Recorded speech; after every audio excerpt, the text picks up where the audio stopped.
Like a real nigga that's really up, gonna fill you up like a contractor. If you don't know, then you go down with a go down or a slow down, be a showdown. If you throw down, what's good? Up at the hold down. Upside. What's going on? Live here on a couple platforms at the same damn time. How's everybody doing? First time live for the first time in 2025. First time live in a long time, actually. How you guys doing though? What's good? What's good? Starting the stream much later in the evening. Shout out to everybody coming through the stream. This is very random. Nobody knew this was happening. I'm live on a few platforms. Shout out to everybody here on TikTok, YouTube, and Twitch. 2025 has definitely been a crazy year so far, man. Very unfortunate out here, especially in LA right now. Just in general, it's been crazy. A lot of things happening. A lot of people's business getting out in the streets. A lot of people just talking crazy. You know, hopefully 2025 could be better as we go along later on in this year. January has definitely been pretty tough though. You know what I mean? For those of you guys watching on TikTok, shout out to you. Make sure you guys are following me and check out the showcase. For those of you guys on YouTube, what's good? Those of you guys watching on Twitch, also what's going on? How do I fix this though? My first time being here in a minute.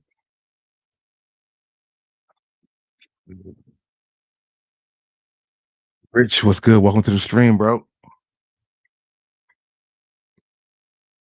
Just a little later in the evening. Wanted to go live.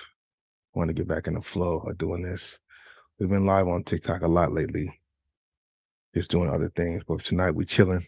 We're not showing no products. And on YouTube, we chilling out too. I will be reacting and watching some videos with y'all as we are here chilling out tonight. 11:15. It's gonna be kind of random. As you guys say stuff in the chat, we'll talk about it too. But yeah, man, I'm just here, getting my feet back wet. You know what I mean? We're gonna go hard in 2025 with the streaming along with the content creation. If you guys are watching on Twitch or TikTok, Bosco Mitchell is the YouTube channel. Make sure you guys subscribe to that on YouTube. If I could put it in the chat, I would. Am I able to put that in the chat? Let me see. Yeah. Dominic, what's good, bro? Welcome to the stream. What is good, bro? How you been? Hopefully everything's good with you out there, man. I appreciate it, man. Yeah, LA is definitely going through it right now, or California is. Definitely, crazy how these fires have been happening right now. All over the place, man. All over the place. All over the place, you know. Luckily for me, I was fortunate enough to dodge it. I didn't really come across it. Like for me, it affected the air quality in some places I went to, but luckily I wasn't in direct line of it. So I was fortunate. I was blessed. I definitely have some donations going out too. It's very crazy how there's so many things happening and people are still trying to take advantage of stuff. It's the world we're in. Rich was good. Did you get over the five? No, I did not get the fives. Did you ever get the fives? Are you talking about the black metallic, the reimagines? I didn't get those. Steph 213, welcome to the stream. How you doing today? Did I get the black cats? No, I did not get the black cats. Only Zeus was good, bro. Hey man, I'm just asking if you need a video editor to edit. Oh man. Yeah.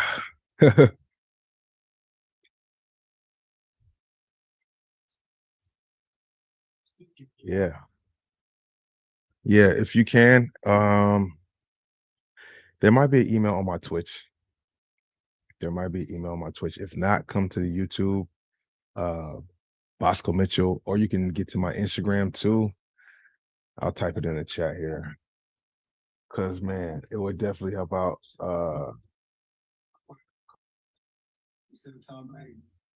It would help out a lot. It would help out tremendously, especially as much as often as I try to put out content.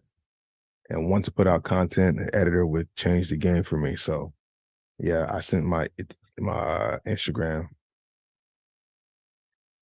So yeah, make sure you hit me up and let me know. This is not all my shoes. This is just a good amount of them. I'm roughly at like 250 shoes, like 250, 255 in between there, give or take. Since I did my last sneaker evaluation, I have sold some shoes, but I definitely bought some shoes too. So actually I gotta, yeah, so like 250 to 260, I would say, because in 2024 I was trying not to buy too much and I ended up buying more, way more than I thought I would. You know what I mean? Luthi, what's good? Pixie, what's going on? Welcome to the stream. I definitely know people with a lot crazier collection. That's why I be, low key about it or like humbled because, there's always somebody better. There's always somebody worse. So there's definitely a few people I know that with a larger collection than I do. But yeah, 250s around 250 to 260 in 2024. I picked up a good amount of shoes, enough to kind of know. I mean, the retros that I got was the Jordan 4 Wet Cements, the Jordan 4 Fears, the Black Cement 3s, the Jordan 9 Olives, the Jordan 11 Legend Blues. I got me some P6000s. Um, what's that? A few Adidas. Like I got about 15 shoes in 2025, and I was trying to only get like 5 or 4. You know what I mean? So in 2024, I know 2025 I'll be able to do a little better, but then again, maybe not because 2025, if you don't know in the sneaker world, most of you guys do on YouTube. Uh, but we're going. It's a crazy year for sneaker releases. A lot of classic sneakers are coming back. Now, my story about the Black Cement 3 or the Black Cats, the Black Cat 3s, the reason why I didn't grab those, it was the universe speaking to me, I guess, right? So I went to a location that had both the Black Cement 3s in a size 13 and those Kobe's, the purple Kobe's, the eggplant colorway. But what was crazy is the fact that I went to the mall and left my ID at home. I left my wallet at home. I'm dead ass. I drove there, drove about 35 minutes away, and then I was there. And the fact that they had 13s like 2 or 3 days after the release, I was like, wait, what? And then I was like, wait, what? I don't have it with me. And I haven't been back. This was what's today? Tuesday. So this was on Sunday. I didn't go Monday. I didn't go today. So it is what it is. I'm not really tripping. They are still in stores. And of course, like Nikes and stuff might like Nike locations might have more pairs. So if I come across a size 13 this week in the Black Cat threes, I'll add it to the collection. But at the time, I mean, it didn't work out for me. But there's a lot of things dropping this year that I definitely do want. Next month they got the fours. You got the black 1906R. Those are dope. Oh yeah, the black 1906R. You're right. Yeah, the neon lights. I got those too. Yeah, some AE1 lows. I might have to recap that, but I did get way more shoes in 2024 than I initially wanted to. I was only trying to get like maybe 3 pairs, and one of them was the Columbia 11 or Legend Blue 11s, which I did get. But the nines, I was debating. I got those. I didn't get the nines, the powder blue ones, but I did get the olive nines. So I did get those.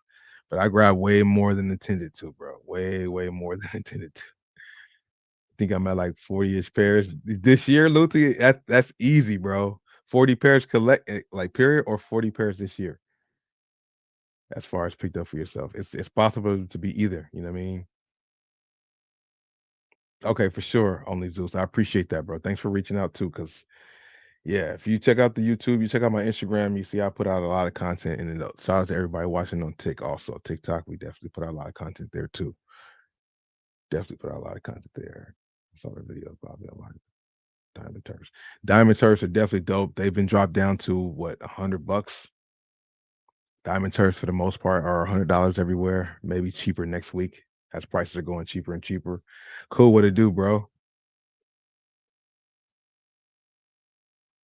Yeah, I'm actually glad. Cool said that I should have my debit card on my phone. You're right, but luckily I didn't because if I did, I mean, it's cool. I wanted them, but like I said, I felt like that was like the universe telling me not to grab them at the time because I had just grabbed. I mean, I had recently just added some other things too, so I really didn't need to grab both of them shoes. But Yeah, that sucked because I didn't have it, and I do have a couple members who were looking for those Kobe, so, I could have helped them out, but I'm sure this week if I go out, I'll see something if I really, I'll see one of those shoes, whether it's the Kobe or the, um, the Black Cat 3s. Now, I haven't been to Nike Santa Monica. I know they've been dealing there around the Fire area, but they've still been open. I haven't been out there yet. I definitely wanna go by there and visit, as well as Nike, the Grove, because they definitely have a good selection and they definitely have a little bit more of a volume of shoes. They get 40, 50 pairs total because I get rid of most of my. Yeah, hey, Luthi, I feel you on that, and I definitely been doing that too. I've been trying to get rid of shoes as I still have shoes. Um, Trying to get rid of more shoes, and it's interesting. Like on my Macari, I dropped the prices of things that I'm like flipping crazy cheap. I'm just trying to get rid of stuff, And believe it or not, in January, people have been scooping stuff up. But like I said, I dropped the stuff on my car super, super cheap. Rookie of the year lows coming this year. Those are looking nice too. I want the undefeated fours. If they come out with the Gamma 11s later in the year, I mean, there's a lot more shoes. We're gonna go probably through some of that too here on YouTube. 40 plus player, more enough than most people. 200 pairs. It's insane. It definitely is. It's not. It don't even make sense, bro. It don't make sense. It don't make sense. It's a habit, you know, something that's been apart for a long time.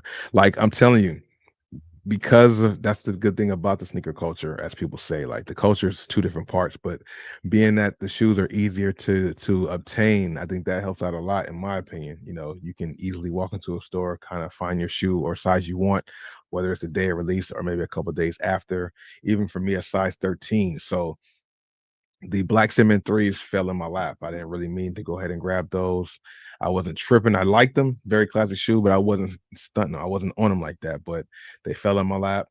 Same thing with the Wet Cement 4s and the Fear 4s. Like I was there, store had restocked on the Wet Cement 4s and had the Fear 4s in stock. So all of these things kind of were easy, easy cops. I didn't have to go through no hurdles or hoops for them. So that's kind of what added on to the situation. Wu-Tang Dunks, I forgot about those too. AE lows. Yeah, it was a lot of cops actually this year that definitely weren't intentional, but it just happened like that. And I'm vowed to make this year 2025 not the same way. I'm trying to fall back a little bit, you know what I'm saying? I'm definitely trying to fall back a little bit, not as much. But this is the year that you're trying to pump out everything. Shout out to everybody here, man. What's good? Hit the like button. Hit the like button or double tap the screen.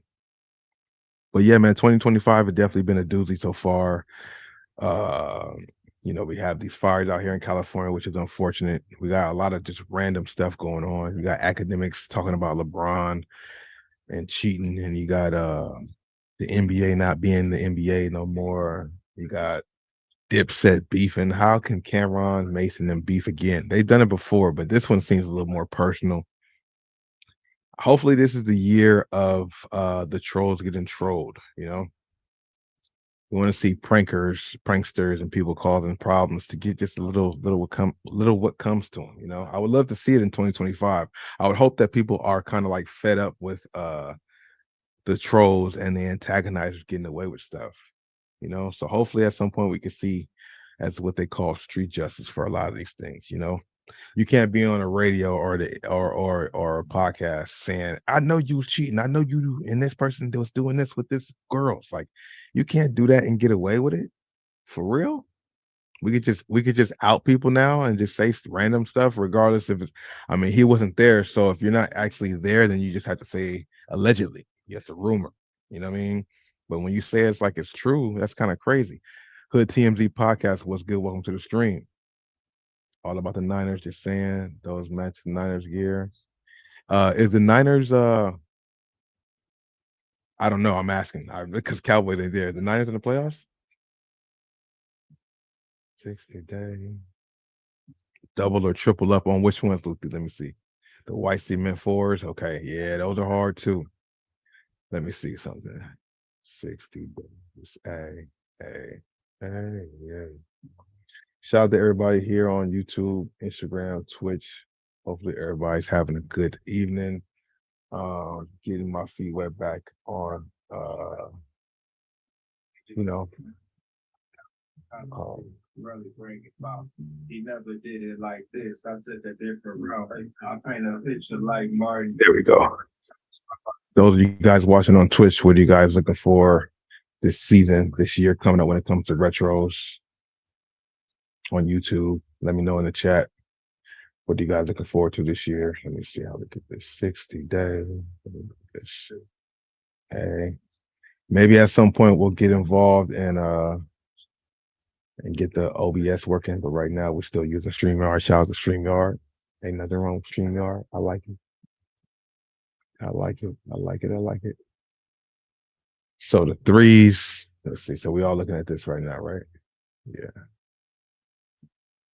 Those black cement or triple black or black cat threes was definitely a cop for a lot of people.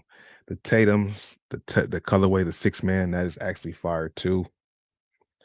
Jordan 5 golden ticket that's the women's exclusive colorway. I don't think you're talking about that one. Jordan 11 low, year of the snake. This is definitely the year of the snake, and the year has definitely been acting like a snake so far. Like that's no lies right there. That's no lies at all. No lies told. Cowboys released their coach today. I didn't resign. Yeah, they parted ways. I did see that. I did see that. Yeah, they talking about Dion. I did hear that too. I don't know, man. It's just another circus. Just another year with another circus. You know how that goes. But Jordan 5 golden ticket women's shoe that's gonna sit around for a while because we know the ladies don't really be scooping up these retros like that. I really thought the Jordan 1 satin shadow was gonna do better than it did, or either the satin bread, but neither one of those did good at all. You can find the Jordan 1 satin breads in the store for like $80 right now, brand new. So that's crazy. You know what I mean? Um Jordan 11 low year to snake, not so much. Jordan 5 year to snake. Yeah, I don't like that year to snake, man, because it's just a lot of a lot of things going on, man. A lot of things going on, man. It's just the beginning of the year. Hopefully, don't get too crazy out here in California. Hopefully, the fires is all we get today. I mean, this year. We don't need no other natural disaster starting around here. You know what I mean? Jordan One Low OG Year to Snake. What's up, man? I'm passing on all these Year to Snakes. I don't want no shoe that says Year of the Snake because I'm not a snake and I don't associate with snakes. And I get it. I get it. But no, I'm cool on that.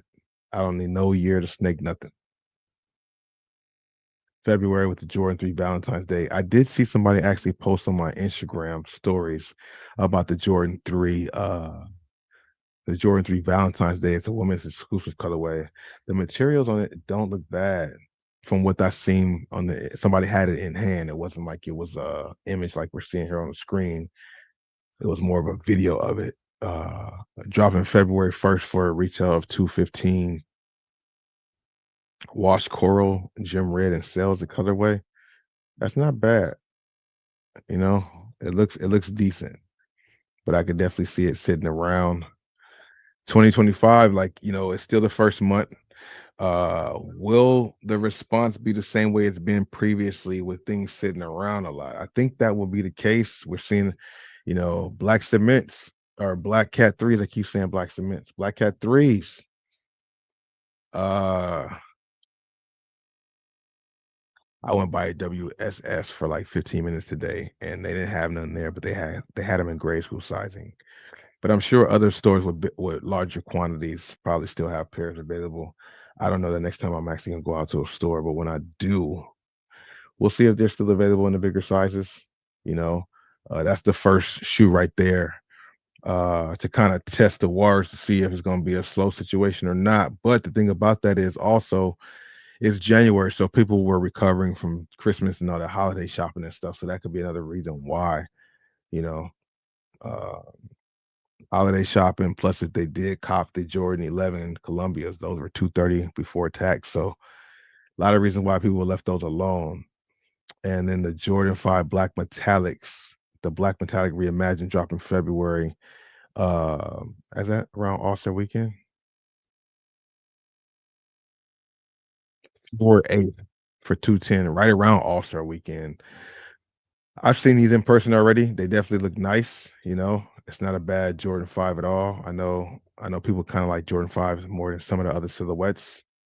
It's not I don't know if it's one that I need to have yet though. I don't know if it's one I need to have. Uh just see the Nike SB Dunk Low Pro 8 B. No, I didn't. Yeah, too much on the snake stuff for real. Jordan 14 Ferraris is super hype. Wow, they come out this year. I know they pulling out the stops. I know they're pulling out the stops. They're bringing back everything people liked. You know what I mean? Mike Williams was good. It's gonna be crazy though. It's gonna be interesting. But the reimagined metallics look nice.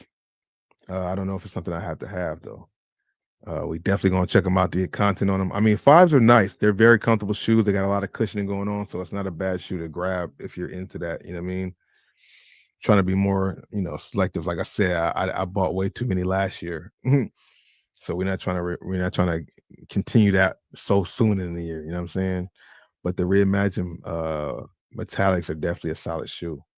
Watch some Game of Thrones. Jordan 1 High, Bread 85. See, they're trying to bring out the stop. They're trying to bring out everything. Cause right after that is the Black Toe reimagined. You know what I'm saying? Like you got February 8th, February 14th, February 15th. So that February 14th, February 15th, that's Valentine's Day, aka Valentine's Day, aka uh Valentine's Day, aka All-Star Weekend. Yeah, that's what that is for sure. And out of these three, the Jordan 5 metallic reimagines or the Jordan 1 High 85 bread and the Jordan 1 High black toe reimagined, I would honestly go with the black toe reimagined over all three, like out of all three. Yeah, Ferraris, Gammas, what are they doing to us, man? They know what they're doing. They know what they're doing. Let's see how we do this. Yeah, but if I had to pick out of those three, it would be either one of those shoes for sure. I'm a fan of both of them. All three of them are nice, but it would have to be the Black Toe Reimagined for me. I think it was good, right?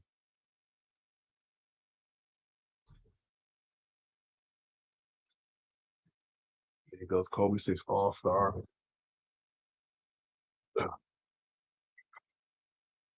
Kobe 6 All-Stars. Let me adjust some stuff. Let me adjust some stuff.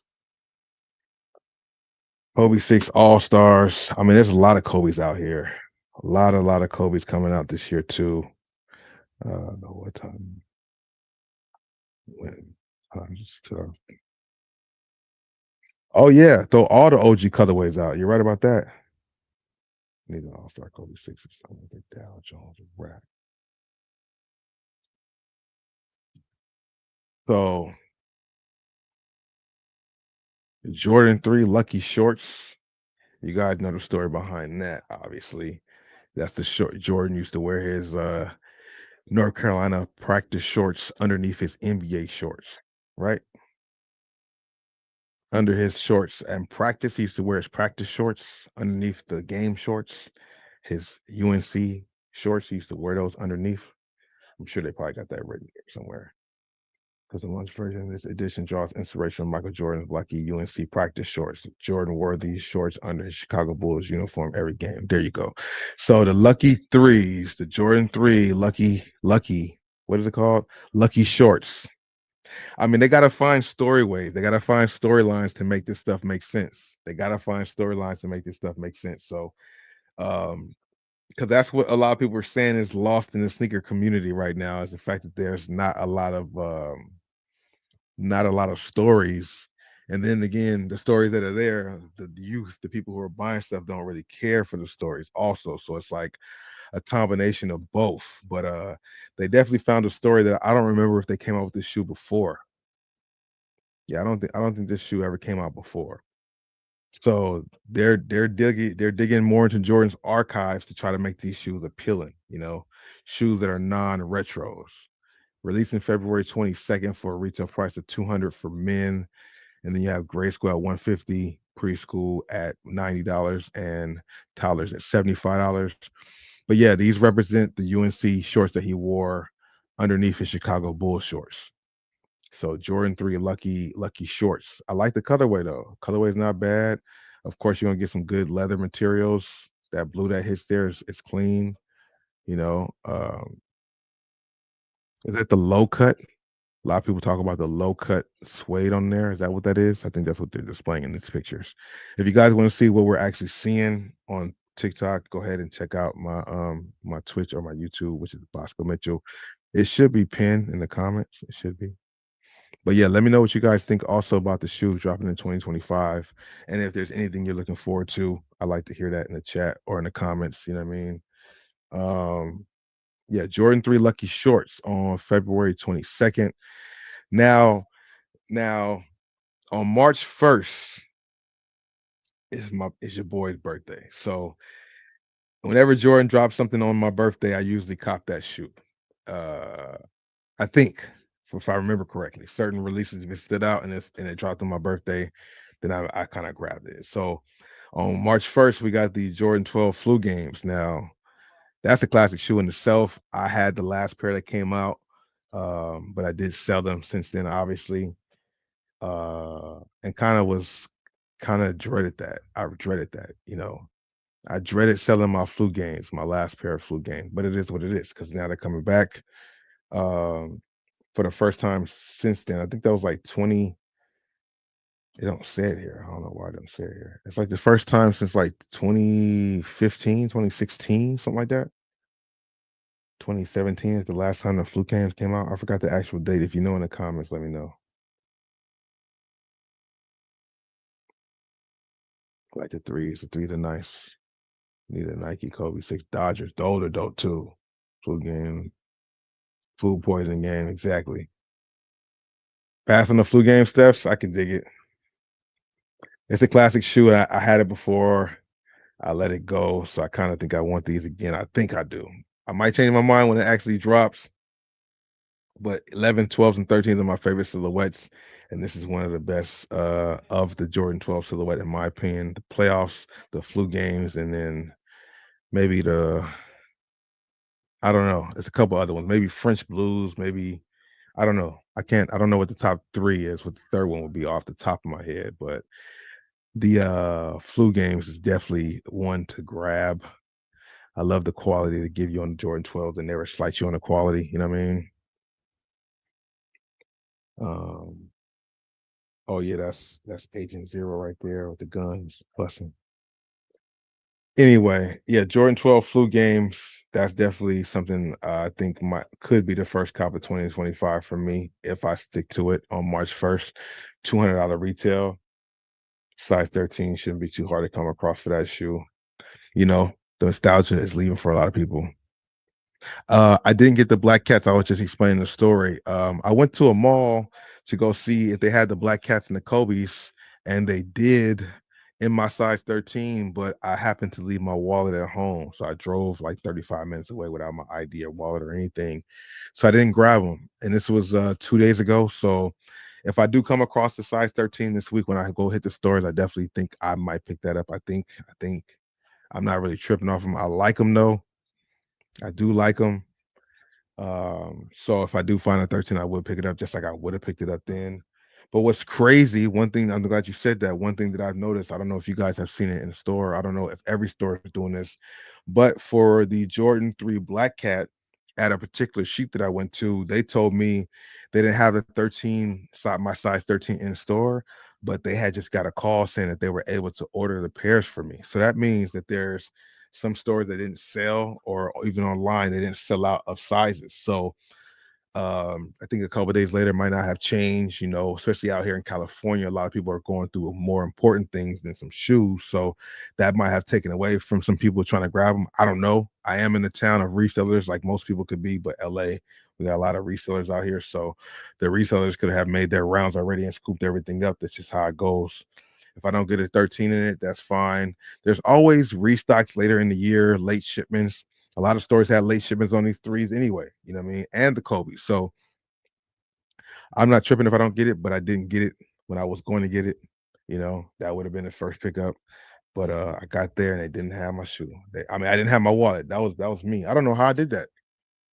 It's not like I was driving the whole day without my wallet. I went home and then when I left home, I just crazy, crazy. What about you though? Did you guys go after the Jordan 3 Black Cats? Let me know if anybody here did pick them up. Did you go after the Black Cat 3s or was it an easy pass for you? Definitely a clean shoe though. So then we have after the flu games, the Air Jordan 4 Seafoam for the ladies, women's exclusive Jordan 4 Seafoam. It's looking almost like this green I got on, but like a little lighter. I think I like the Seafoams that came out last year better than these Seafoams for sure. I think those are gonna sit in stores like a lot of shoes have been. A lot of the Jordan exclusive retros haven't been doing. Are you passed on them too? I mean, you passed on them. I could dig it. That's not a bad decision at all. But it's crazy how the Jordan retros they've been getting some good releases. The retros in 2020, excuse me, the Air Jordan retros, women's exclusive colorways. They got some solid ones, man. The Jordan 1 First in Flight. That's a University Blue and Obsidian. That is almost like a I forgot the other colorway that came out for men a couple years back. Was it the Obsidians? Like those gave me that vibes, but people didn't care about those. The like I said before, the satin breads, the satin shadows, not good at all. You know what I mean? Like what? You know? But there are a lot of good things because people aren't scooping up shoes like that. These things are going low, low, low, low. A lot of low prices, which kind of gives me a segue. Hold on one second. Hold on one second. And actually, I don't need the headphones on right now because I'm not playing the videos yet. Hold on one second.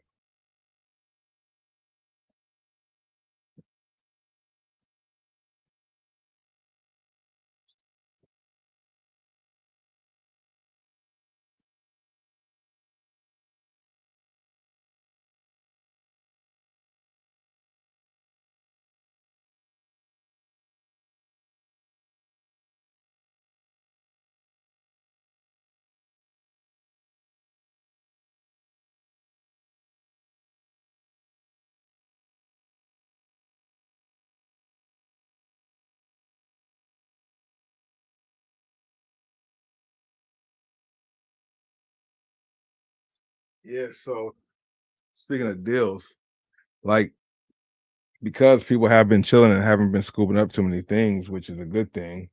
There's been some stuff that has been able to stick around for a minute too, and you can find them for the low. Like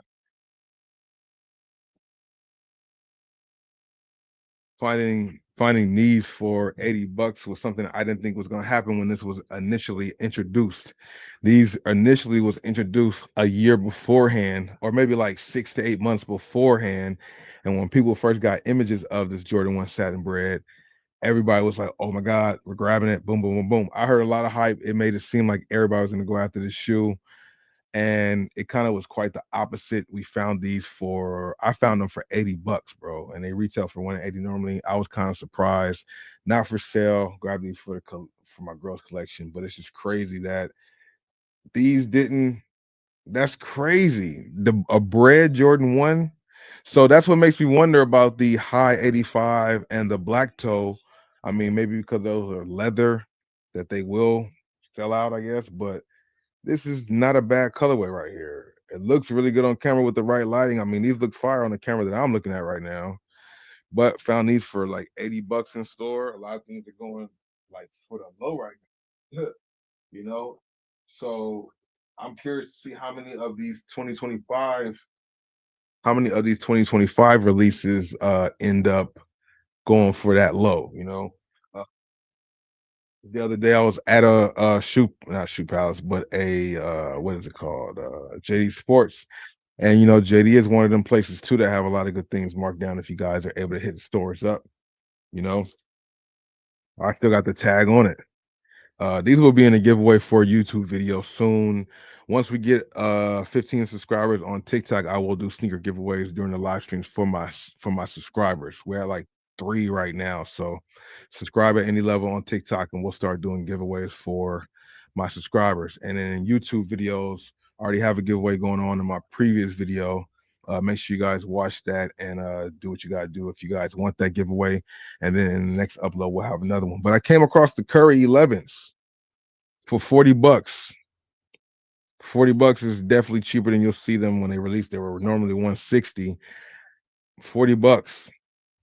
You know what I mean? These are not for sale either, but $40 for the Curry 11s, which is a really good and popular basketball shoe. Like these are getting worn on the court. If you guys look up, I forgot what website it is, but they have shoes that are worn the most by players based on minutes played. And this is a popular shoe for sure. Curry 11s, I think, are for sure in the top 10 of most used basketball shoes this season. But for them to get to only 40 bucks from 160 is a crazy markdown. A crazy markdown. I mean, so it's just crazy to see, or it's interesting to see what's going to happen in 2025 with all these shoes that are releasing back to back to back. Because I'm just showing right now, we had three shoes like 2-3 days apart. Like, is everybody keeping up with that? Like, you know, especially when things are happening now in certain areas, life is lifing, and you just don't know. But also at JD, I came across Jordan 9 Cardinals or Jordan 9 Cardinals, Jordan 7. You guys see the price tag that's still attached to the shoe. Quality on these things is amazing. $90. Normally 210 down to 90 bucks. Definitely a clean shoe, brand new. Box is kind of whatever, but the shoe is spanking brand new, good condition, not for sale. Just showing you guys what we came across in store and what's marked down. Some of the deals you guys can find in store or on my, on Tick. You guys can check out the showcase. We got a lot of things there, but definitely clean right here for sure.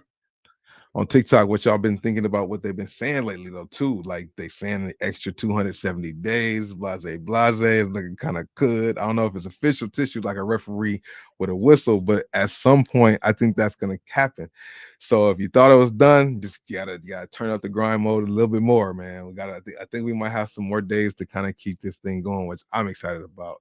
I don't know about you, but I know I am, you know what I mean? But these are definitely clean. Jordan 7 Cardinals knocked down to 70 bucks, 90 bucks, my bad. I said 70 because I had a $20 cash card or whatever, cash points or whatever they got on JD Sports. So I had got the Curries and those for a little cheaper because I had an extra coupon to add on to that too. So guys got to use your points there at the spaces that are there, whether it's the Flex or JD. I think those are the only two right now that have something like that. I think Chic has something like that too, but their point system just it's not different, but it just takes a little longer to get your points. They wait 30 days after you make the purchase before you actually get credit for the points, which I get it. They want to protect yourself from people getting things and returning them. You know what I mean? Uh, yeah, 90 is not bad. 90 is pretty solid for sure. JD points expire, so you need to use them. Yeah, that's true. That is very true. So it's important to use those points if you do rack them up from JD because they do expire, which is the one down part about it. But at the end of the day, if you're in the stores like that, you'll be able to use them. But if you're not in the stores like that, then you you might have to find some things to find. You know what I mean? Find some things to add. So then we also have Jordan 13 Bright Cactus. Waste of time. I don't even know who's gonna go after that. I'm not. I'm not. Maybe you might be though. No disrespect. Maybe you might like the Bright Cactus colorway. It's not looking very entertaining to me.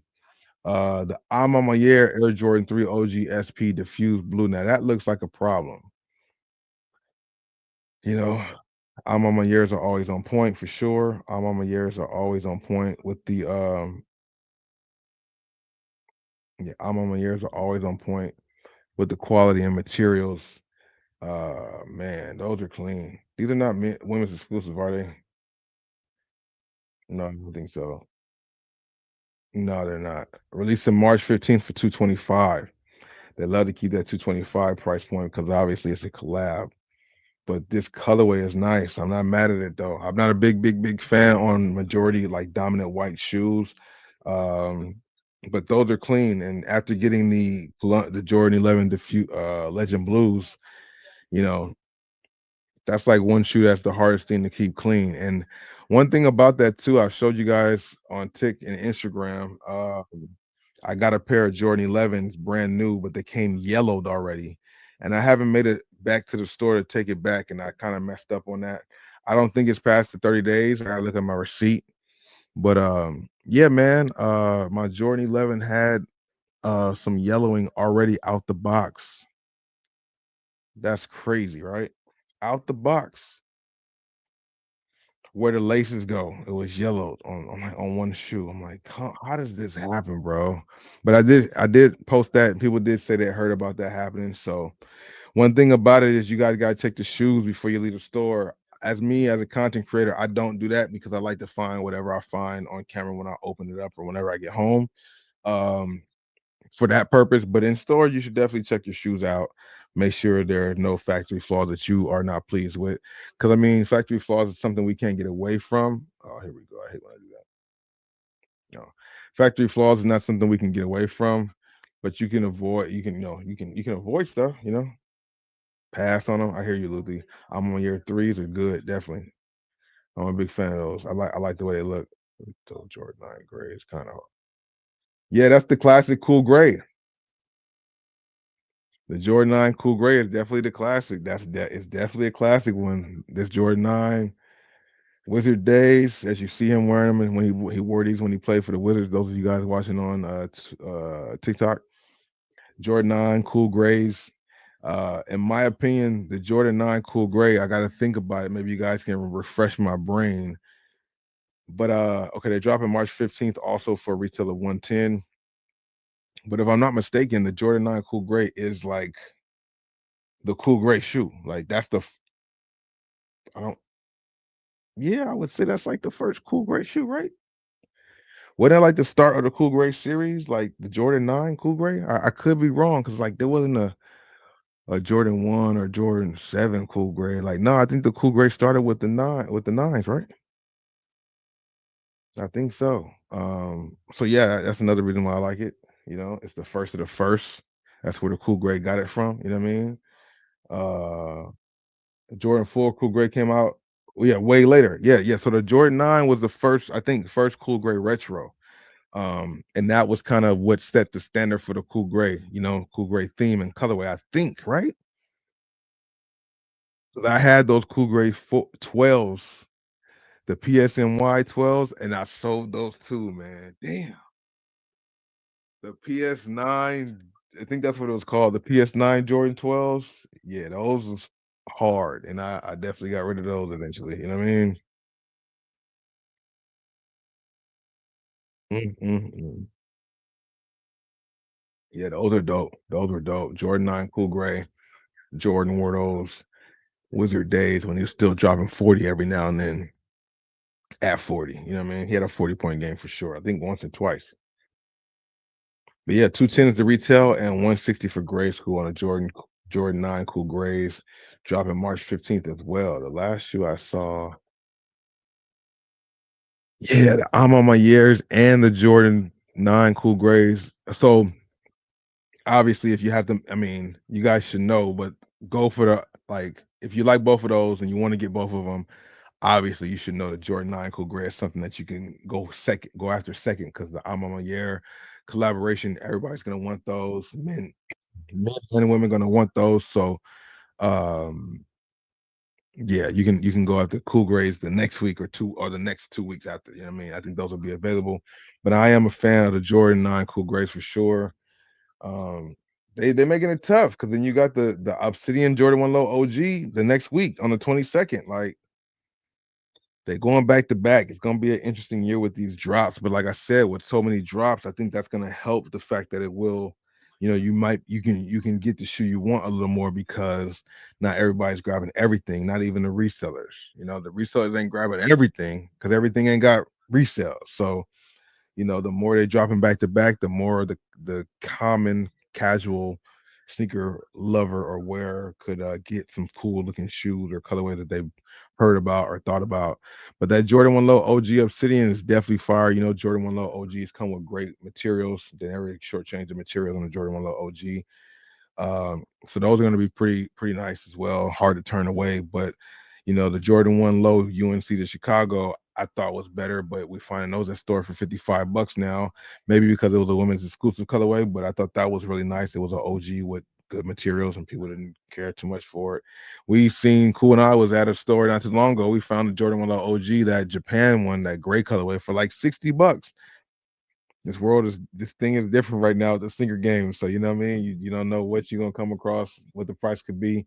Now, granted, that came out a long time ago, and that was probably that was the only size we saw.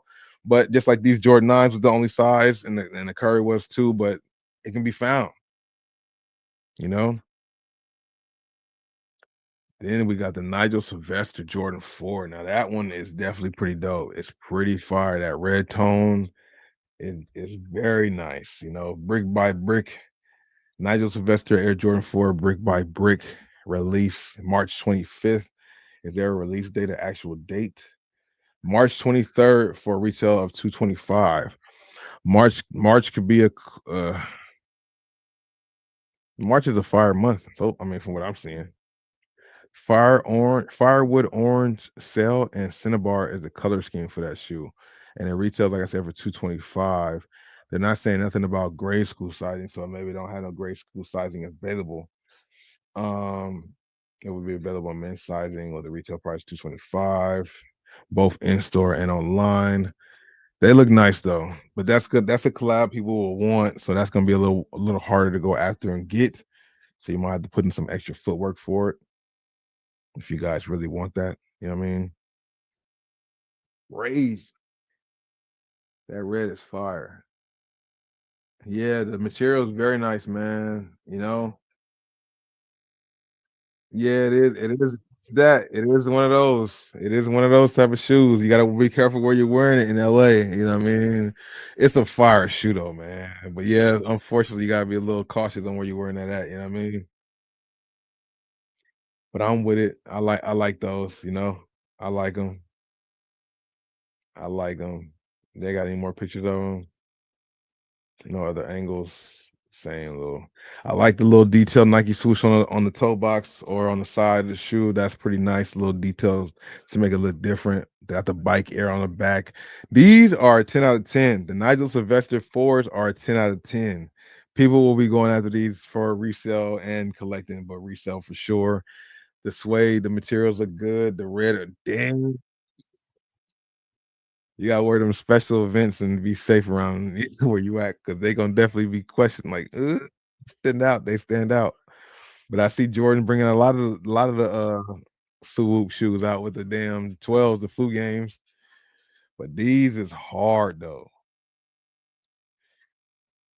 It's a white midsole, right? It didn't say nothing about sell. Oh, sell. So it's a sell midsole. That's gonna look nice.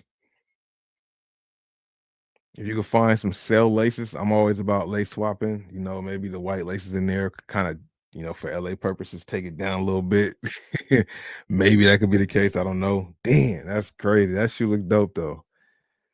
I took a break, the last 3 weeks of maybe even 4 weeks of December, you know what I mean?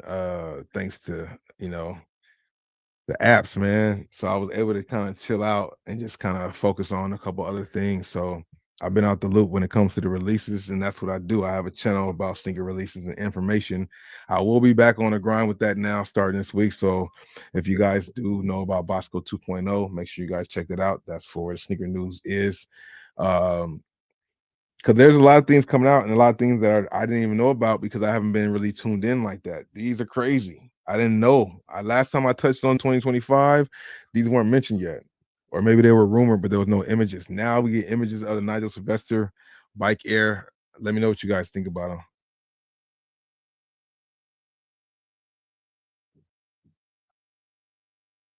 Those are definitely fire though. Nigel Sylvester and Nike got a good little collab right now.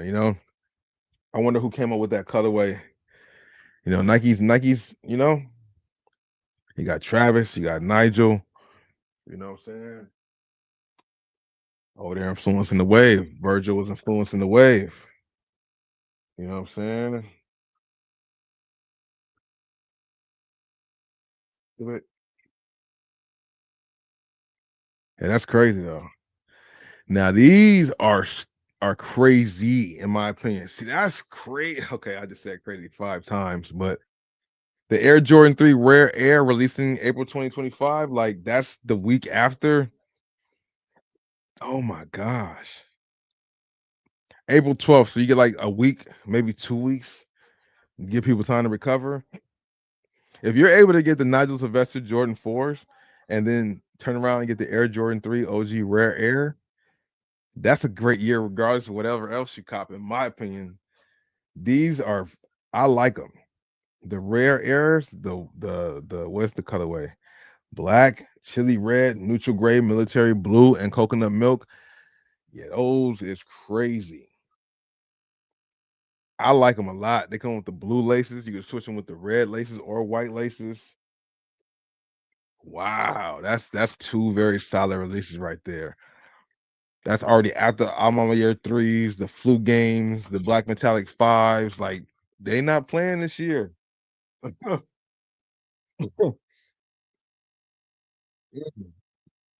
crazy. Man. I first saw images of these shoes. They're crazy. They look just like the mock-ups did too. Wow.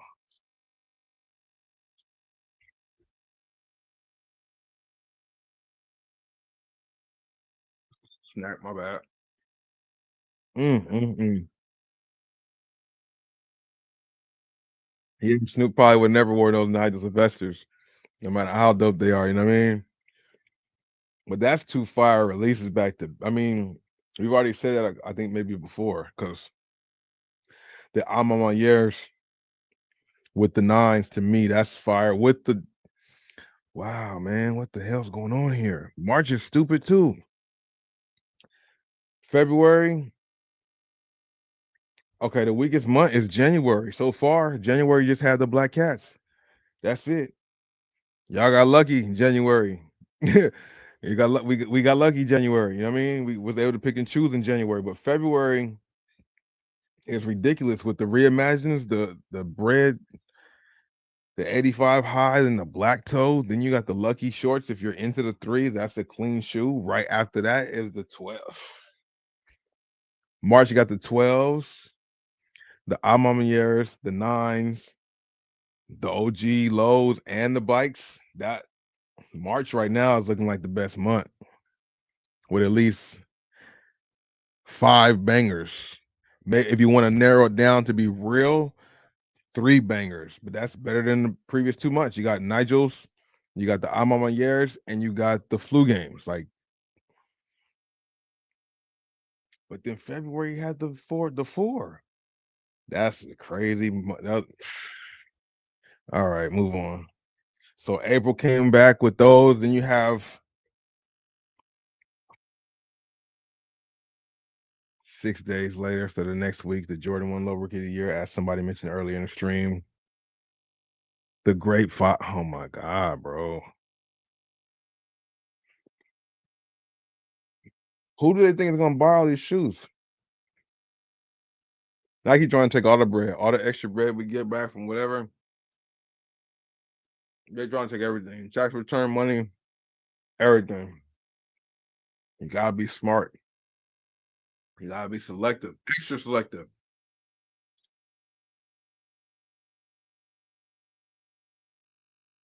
These releases is crazy. Damn, bro.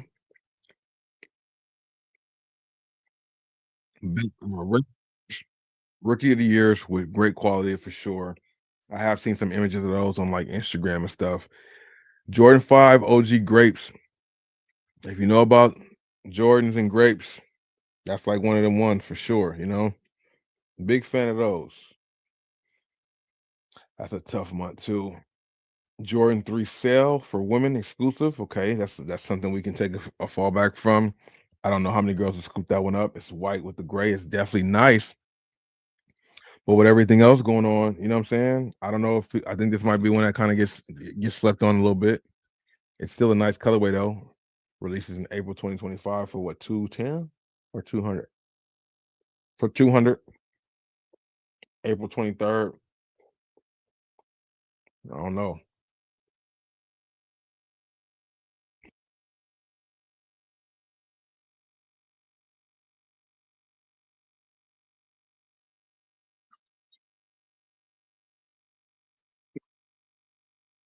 Two releases or something you can kind of chill out on. You know what I mean? Kind of let your pockets recover for a little bit. Um, then they turn up the heat all the way.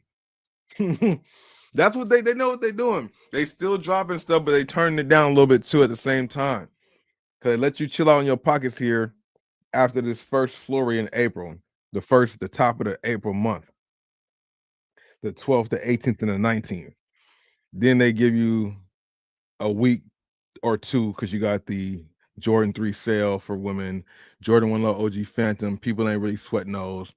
But then they go on to the Jordan 11 breads on the 25th or the 26th. I wish I could. Can't do that, right? Yeah, I can't do it. And then the Ferraris on the 30th.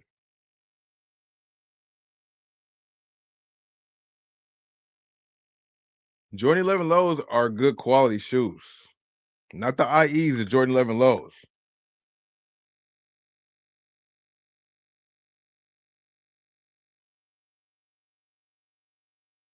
I know people really gonna go after those Ferrari though. Mm, mm, mm. If I could, I would get both of those shoes. Let me know what you guys are looking forward to in 2025 when it comes to the Air Jordan Retros. Those of you guys just joining the stream, or if you've been in here the whole time. But those are crazy, man. Damn, man. They're really trying to get you though. They are. Mm, mm, mm. I mean, it's so important to be selective. You know, being that all these shoes are coming out earlier in the year too. You know, I'm really curious to see what the results will be, what the feedback will be based on shoes sitting around and hitting the sales rack. How many of these releases we just went over will sit in stores? You know, we got a few that we know won't. I'm on my years won't in most sizes. Maybe the 6 and 7s, maybe, but or 7s and 8s and stuff, maybe. But that's crazy, bro.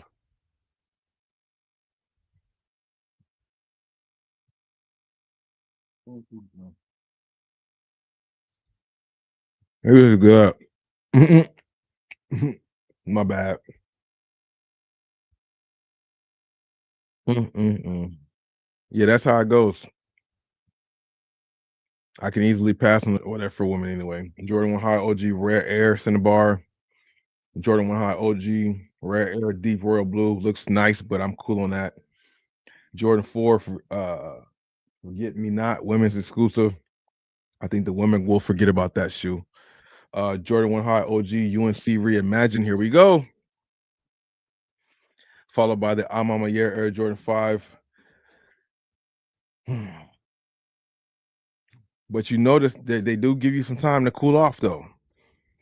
They steadily in your pockets, but they get you to cool off. You know what I mean? They give you a cool off period or a period to kind of recover some money. Like if you're somebody really into all these shoes and want to grab them, they give you a lot of options to choose from. But if you're somebody being selective and grabbing every now and then this is gonna be a great year for you too, because you're gonna have a lot to choose from. Not everybody's grabbing everything. That's for dang, for sure. Savorsky, Jordan 1 Low OG. That's a $1,000 shoe. So that's gonna be like rare, probably on sneakers or whatever. That's super limited right there. You know what I'm saying? That UNC Jordan 1 High OG UNC Reimagined is tough. People will be going after that for sure. And along with the I'm on my years, because it's I'm on my year. I'm really curious to see what you guys think about the Jordan 12 Mellows. Back in the day when they came out, people were after those. That was like a little sought after thing. People wanted those. Or wait, was it the first time this was dropping? I don't think so, right?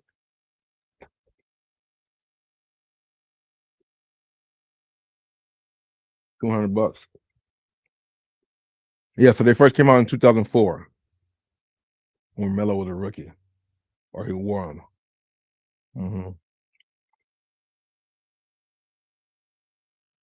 Yeah, I don't think he's ever released. He just wore them in 2012, and now they're bringing them out for us. Or 2004, whatever did I say? That's that right?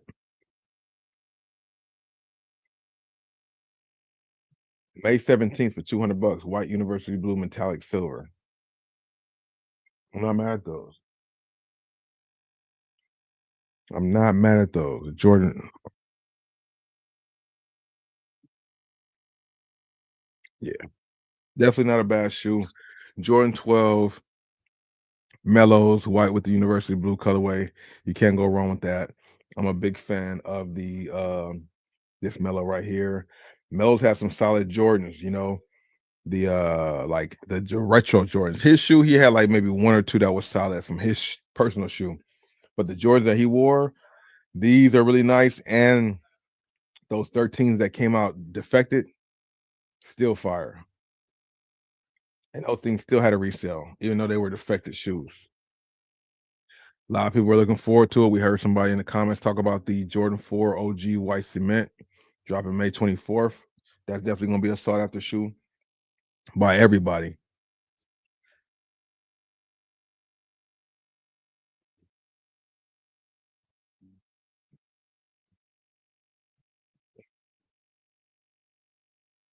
That could be a sought after shoe for sure. You can't go wrong with those. Designed by Tinker Hatfield in '89. Mm-mm-mm. They're going to make them like the OG '89 pair.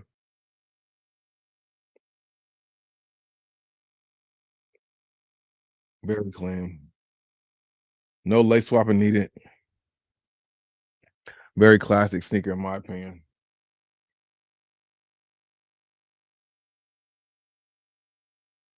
Passing the mellows. I can dig that because there's so much white on there. I can totally dig that. Second version of the Travis Scott fragments, undefeated fours. Uh-huh. Mm-hmm.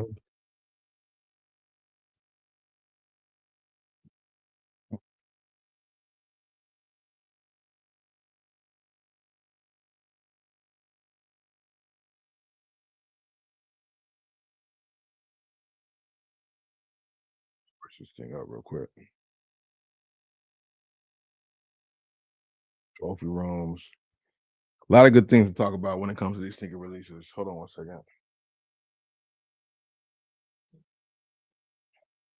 Where are my extra charges, man? So many of them all the time.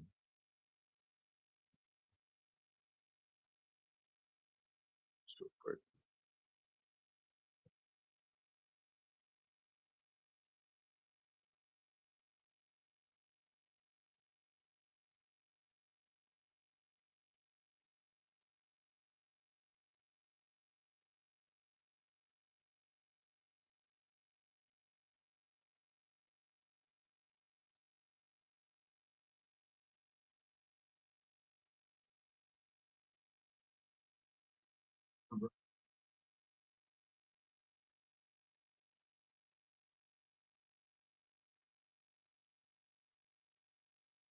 But yeah, there's definitely gonna be a lot of good things dropping this year in 2025 that you guys can be looking forward to. We had June that's halfway through. We'll like revisit this, you know. We're not gonna cover the whole year right now. Maybe we'll go back to it in a little bit. Revisit falls overtimes. Hmm? Oh,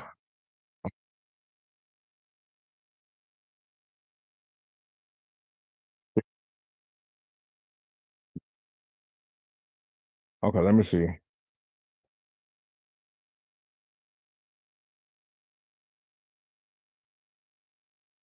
Now this part is a little different because I'm gonna play some stuff and y'all can't hear it here on Tick. So, about to end this, man. I'll see y'all later. Make sure you guys follow me on YouTube. Make sure you guys follow me on this page. If you guys aren't doing so already, I appreciate the likes too. Thank you very much. Um, let me see something.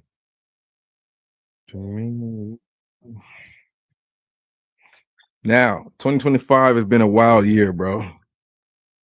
On a serious note, it's been a wild year too. Now we already know what's happening so far with the fires.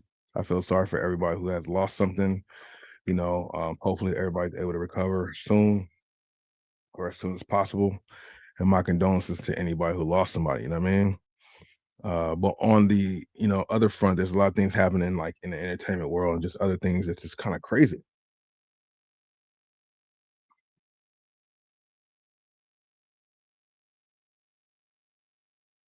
You go where?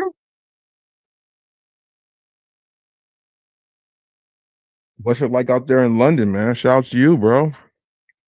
How you been? 2025, everything's hitting the fan, bro. You know? You know? Let me see something. My dog be life. Yeah, it's definitely been crazy, bro.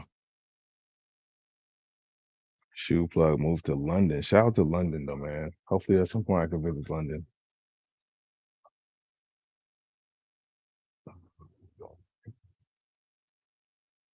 It's cold as hell. We just having just living. You gotta live, man. It's about moving into traveling the world, seeing other things. I totally agree with that. I'm totally with that.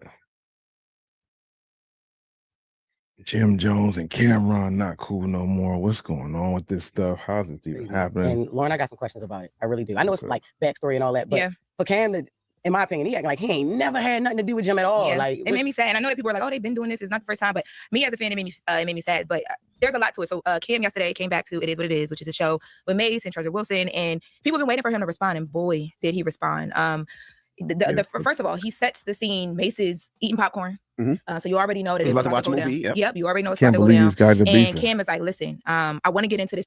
Like for those of you guys into rap like that, this is just insane. This is one of the groups that stuck together. That it's crazy to see that these guys going at each other like this right now.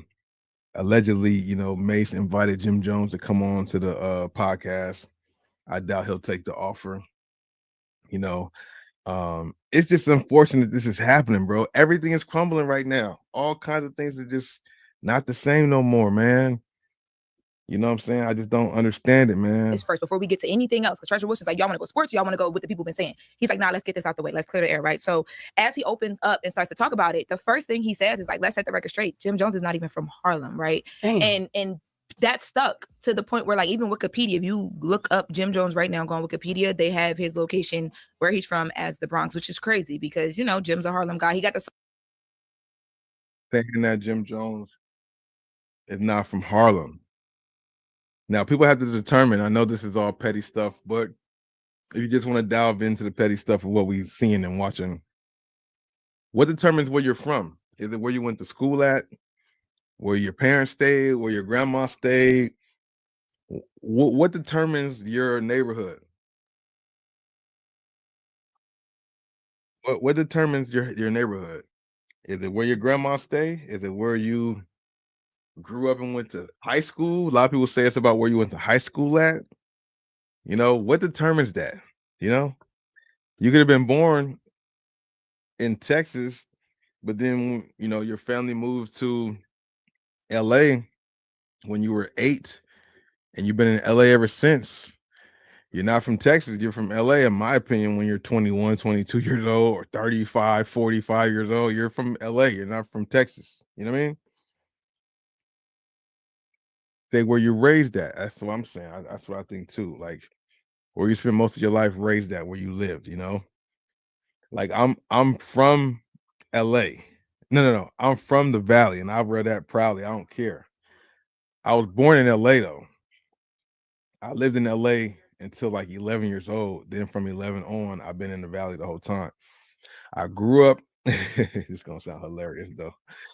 Um, maybe from maybe till I was like 9. No. How was it that old? Maybe like 7. I lived in the Hoovers. I lived over there in the Hoovers, over 54. I went to 52nd Street Elementary School. That's in the Hoovers. I lived over there until like 7, 8. Then my grandmother moved to where she is now in the jungles. And I spent a lot of my years there from, even though I lived there from whatever 8 till 10 or 11 and then lived in the valley the whole time, my grandma stayed in the jungles and I was there and I still go there all the time. But I personally resided and lived in the valley and went to elementary school, junior high school in the valley. So I'm from the 818.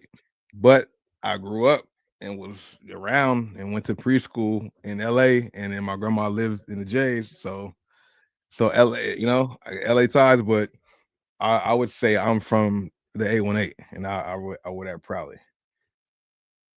The Valley's great, man. You should visit if you ever come to LA or California. You know what I mean? People try to hate on it, but at the same time, they love it too, which is crazy. Like everybody talk about the Valley, but they be in the Valley. I don't get it. Yeah, I might have did something down.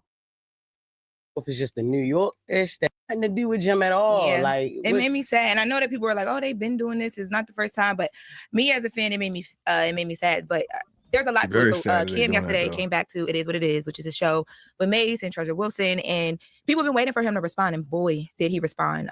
Yeah, Cameron did respond first of all, good he too. sets The way the he scene. responded Mace made is sense. eating popcorn, Mhm. so you already know that He's it's about to about watch to a go movie, down. yep. You already know it's about to go down. And And first of all, the one thing I want to say about that too is, like, I think in 2025, not inciting anything crazy, you can read between the lines.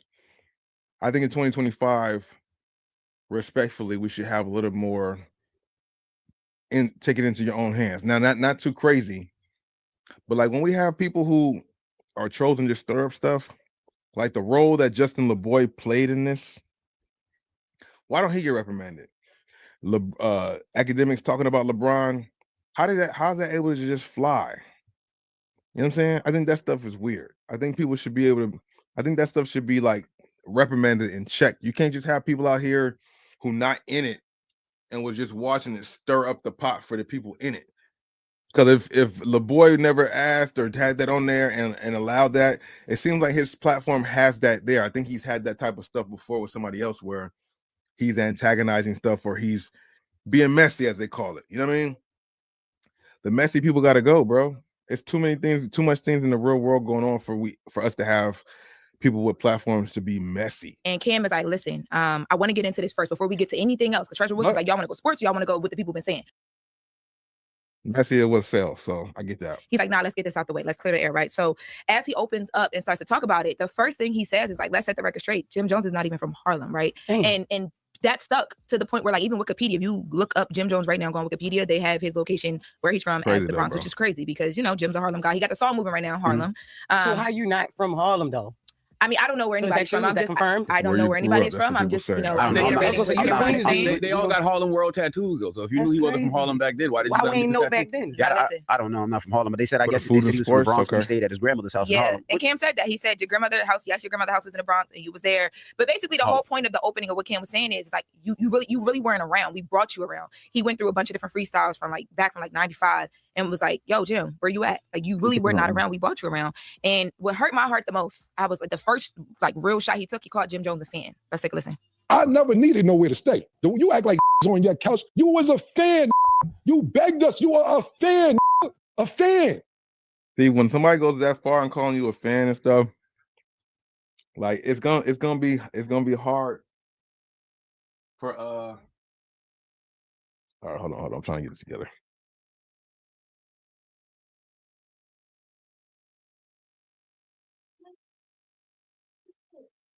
We didn't grow up with you. I am from 140th and Lenox. I am from NFL. Up the block was 40 Wolves. Lou Simpson's on 142nd Cross Square. D. Ferg on number 8th Avenue. I don't see you around none of this. So you can sit around and act like you've been around all this Harlem and everything. You ever see somebody from Harlem try to act like they from Harlem so bad that you got to keep saying, I'm from Harlem? From Harlem know who's from Harlem. You don't. So that's kind of true. If you keep saying you're from somewhere, you're not really from there. Sometimes I hear that a lot. Like if somebody keep telling you, what the heck's going on? Like an example of that in real life, or not that that's not real life, but an example of that is if you say I'm a real N. If you keep telling people, like, yeah, man, I'm a real person, I'm a real N, I do this and this, I do this, I'm a real person, I'm a real N, right? If you keep telling everybody that you're a real ninja, so people gotta tell you that they're a real ninja, really be the scary ones and not really the real ninja. If you gotta continue to tell people that and stress it so much, sometimes there'll be faulty lines in that. So when Cameron makes the point right now to say, when you got to say you from Harlem all the time and extra press that you're from Harlem, who are you trying to convince? Because if you from here, you know you from here, you ain't got to say it a bunch of times. What's understood ain't got to be said. So I totally understand that part. It's sad, bro. This is sad. This is sad. You don't have to keep saying you from Harlem. So that's first and foremost. You were fanned out and you begging to come to your house after you heard all these mixtapes. That's how you got in. No, that's not like us on a different level. I mean, and it's crazy. That's crazy. No, but it's crazy because right now, like I said, Jim Jones got that song, like Harlem. Like he's literally taking shots at that as well too, because the song is all about him saying multiple times, "I'm from Harlem." And I think a lot of it is just like, because when Jim sat down with Justin LeBoy, which is what this response is in response to. That's why people need to stop sitting with Justin LeBoy. Don't do my. Can't be sitting with Justin LeBoy. All you're gonna do is all he does is dare to stir up stuff and be messy. And it's like you can stir the pot, get your views off of it, make some money off of it, and let them go handle it. Now, what if Cam and Jim come to blows off of that interview from Justin LeBoy? Like, shouldn't Justin LeBoy get, you know what I mean? You can't just be out here lighting fire. Oh, I don't want to say that. But you just can't be out here starting stuff and not, you know what I'm saying? Get no repercussions, man. It's 2025, bro. Just like when I see the videos of people showing people starting fires and just like yelling, hey, don't do that. Hey, stop that. That ain't enough. They still right there steady with their flame trying to catch it. But you over here talking about, hey, don't do, no. What is this, the Kendrick song? Hey. Like, what is that, bro? Do something about it. I swear. Boy like that. Don't do my boy like that. Because honestly, I'm not even gonna hold y'all. Like that interview started everything, but Justin LeBoy was asking questions that people wanted to know, and he was. And he's from New York, so he's like, yo, I grew up wondering all of this stuff, and he just got the backstory on a lot of it, and it started all this. But like the point that he's trying to make, because Jim Jones, when he talked to Justin LeBoy, was like basically like, you know, the Dipset motion came from me. They didn't take care of me, but it came from me, and I was around, and it got to a point where they act like I wasn't, so I had to do what was best for me. When we talk about the performance he did with 50 Cent back in 2007 when Kim and 50 was beefing. Cameron also responded to that. Let's take a listen. Being on the stage with somebody when we beefing, regardless of however you feeling, we gotta work our stuff out. You know what I mean? That don't make no sense. You know what I mean? You gotta talk behind closed doors and make it seem right. Jim Jones said that wasn't making it seem like we was part of it. I was part of it, so I had to do what I had to do. But you don't go chill with the enemy because you beefing right now. Because right after that, they was cool for years. They got back cool. So you can't do stuff like that, man. That looks bad, bro. Jim looked bad doing that. Jim and Jewels did that. They went on stage with 50 Cent when 50 Cent was beefing with Cameron. For those of you guys who don't know back then, that was actually a kind of an entertaining short battle that happened. But that was the ultimate chess move that 50 played by calling Cameron's homies to come on stage. And even 50 Cent talks about it and says that was just a shot in the dark to see if something would happen. And the fact that they did it, he was surprised too. Disloyal, man. This all started because I asked 50 Cent a question. Cool. I thought it was cool to ask 50. It happened 20 years ago, however many years ago. I thought it was all good. I had no problem thinking, okay, he tricked out their spot, came to the spot. I know 50 said it. I thought it was funny when he said it. But I didn't think it'd be a big deal because you make up with every that put hands on you. See? I see the pattern now. If I agree to disagree with you and don't want to take it that route because they got some genuine love for you, you keep going on and on and on. Every that put hands on you and you get to take you cool. That's crazy. That's everybody you get into it with, you become cool with them. it's getting personal. I don't, they love each other, so I don't think they'll do anything to each other, like harm each other. But I mean, maybe they might get. I mean, they too old to be trying to fight. So just gonna have words and just have words. But this is just sad as somebody who liked Dipset and the whole music and the whole movement, man. Because it wasn't a short-lived thing. It wasn't just one or two. They had a whole movement with the Dipset, the Diplomats, the Bird Gang, Purple City Bird Gang. It was a few other ones too. Skull Gang. Just a whole. It was a whole umbrella of stuff, and to see the two do this, but it does seem like Jim the one that's a little salty from what I see. It seems like Jim's the one that's a little bit more salty about the fact that Mace and him are cool, and he tried to make a point saying you and Mace didn't like each other or had problems before, and now y'all doing a show, and then that's why Cameron says, well, everybody you had a problem with, you end up making up with him, so why can't I be cool with somebody and get over it? So it's like the pot calling the kettle black, you know what I mean? Y'all, that's nasty work. No, there's no coming back from that. And okay, so we just have that clip, but to follow what he said, after that, Cam then started to break down all these different beefs that he says that Jim had, that a lot of people know about some of them. For instance, his issue with Mendices, and he like, yo, it wasn't even that Mendices put hands on you, gunshots was let off there. Now y'all sitting down, y'all homies, y'all cool. French Montana, you tried to run him out of rap, you tried to run him out of New York, and you went to a movie premiere where, French Montana was making fun of you in the movie, and you sitting there watching the movie. He talked about Mano, Mano and Jim got Lobby Boys, and they did the whole project. He's like, yo, there was one time where you tried to press Mano because of that freestyle Mano did when he was mentioning all the rappers, and Mano had to remind. Mano and Jim Jones had the beef back then. I didn't know that ever happened. But if you guys remember in your pop history, if you into it like that, Mano came out with that song kind of like dissing all the rappers as he was trying to come into the game and make a name for himself. So he made a song dissing all the top rappers or popular rappers just to get a little attention. The song was actually pretty dope. But I guess apparently behind the scenes, Jim Jones tried to confront him about it because they mentioned Cam in the pink Range Rover, and I guess Mano and him got into some stuff. And then if fast forward till 2022, 2023, they got the whole group Lobby Boys, which is like Jim Jones, Mano, and I think Fabulous is in that. Or if it's not Fabulous, then it's Jim Jones and Mano. But like y'all had problems before, now y'all cool. Cameron is the person that has receipts, and he'll definitely prove his point with I mean, for what I see, facts. I don't really see Cameron getting called out for fake stuff. You know what I mean?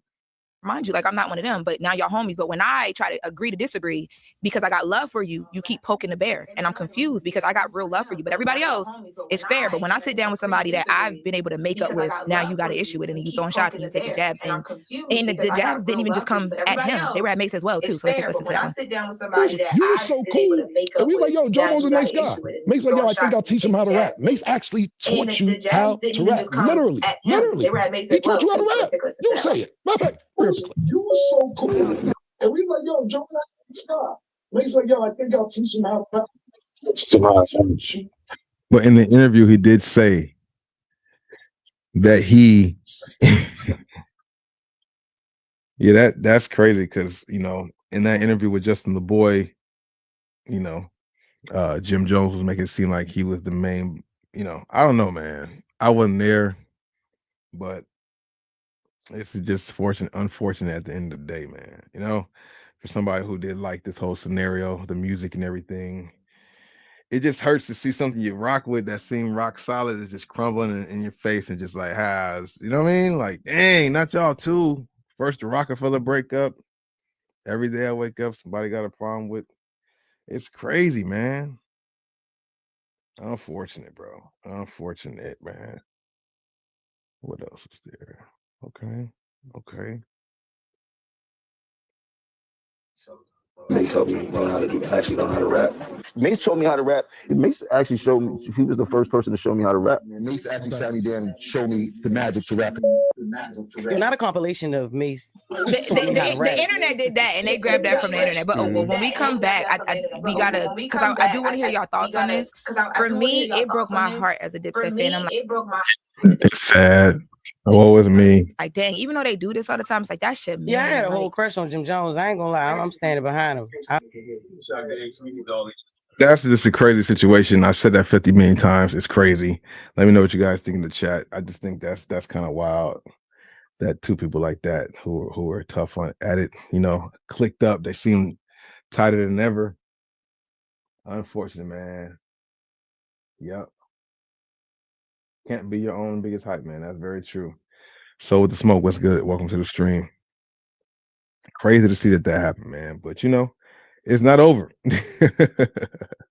Because you had Elliott Wilson, man. Elliott Wilson is a person who used to be, or he was a really popular writer in the hip hop culture for like Source Magazine or Double XL, whichever one of those. No disrespect, but he's really a known person in the industry when it comes to media and hip hop interviews and hip hop media. He's one of the forefathers or one of the pioneers of that when it comes to magazine editing and all this type of stuff, editing and interviewing and that whole content type space, but as the time has changed, people don't go to the traditional way to promote their business, their albums. People like Elliott Wilson get left out because now they want to go to the new rappers who are now media people, or they want to go to the streamers who are new into the game but popular and have a audience that's a lot more active than somebody who is normally let's see. It's better going that way than somebody who's more known for media on paper, which magazines don't really pop off like that, or newspapers. You don't get a lot of super buzz from those type of platforms. You need these streamers or these new media to really get your stuff out there. So going to Elliott Wilson for an interview don't hit the same with the youth and just even some older people, because everybody's moved on to the new thing. You know what I mean? So Elliott Wilson lately has just been in his feelings for a lot of different things because he's just acting like it's looking like a bitter old man. And you know what I mean? Cam's a great example.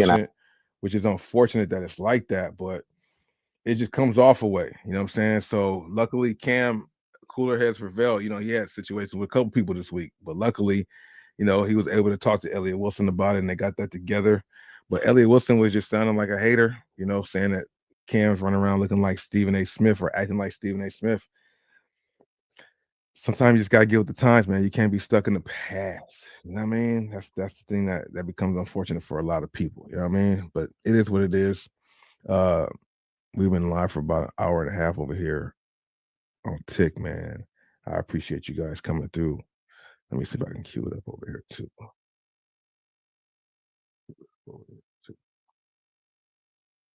Bring me a lot of posts. It's crazy. It's just all kinds of shit going on, man. I don't even. It's all crazy. Some artists, What's going on, everybody? Welcome back to Talk with Fleet. Talk with Fleet. See, he's smart too. He's not just doing the is what it is. He's splitting up his content and doing multiple things. If you haven't subscribed, make sure you subscribe, man. Today's episode is sponsored by Pink Horsepower. Fellas, when you down and out, make sure you take a shot of Pink Horsepower and get on the up and up. No need for the panicking. Pink Horsepower leave you stiff as a mannequin. Today's episode is a real special episode. I'll let Stat Baby take it from here because she's hosted today. Stat? Welcome to Talk with Flea. I'm Treasure Wilson, and today I will be hosting. Pink Horsepower leave you stiff as a mannequin. Today. Pink Horsepower, huh? She's hosted today. Stat? Welcome to Talk with Flea. Thanks for coming to talk. Today I will be hosting, and we're gonna switch it up a little bit. With Flea, man. Of course, happy to be here. I appreciate it, bro. Of course, I mean, sis, I'm used to saying, bro. It don't even matter you the because bro, at this point, hey, they already know I'm the homie. Yeah, that's a fact, man. So thank you for coming on the show, Stat. Of course, pleasure to be here. And now that I'm here, we're gonna switch things up a little bit. Okay, different format today. A little different format today. We got Elliott Wilson joining the show. Elliott, how you feeling? How you doing? Today we got Elliott Wilson joining the show. Elliott, how you feeling? How you doing? Thank you for having me. Yeah. Of course. Okay. So we got some things to talk about. And the format we're gonna do today is a debate. We have Mr. Cameron Giles and Mr. Elliott Wilson. She said she has a surprise for me. Okay, cool. Yes. Well, I guess me and Elliott can talk after the debate. I guess we'll wrap. But this should be interesting. For sure. We'll be debating. You guys are gonna debate a couple different topics, but first We got to start with Elliot's interview. Okay. There are some things said, and y'all never spoke about it. So I'm here to moderate that. So ground rules. Okay. We got ground rules. Ground rules. This is a real debate, y'all. We got to do things the right way. I like that. You're professional. She actually came up with this whole, like I said, I'm going to bring Elliot. She said, let me do it. I said, all right, man, let's do it. Yes, I got it. Ooh, confrontation is the way to go. They got difference of opinions, and if they're able to talk it out, it can still be entertaining without being super disrespectful.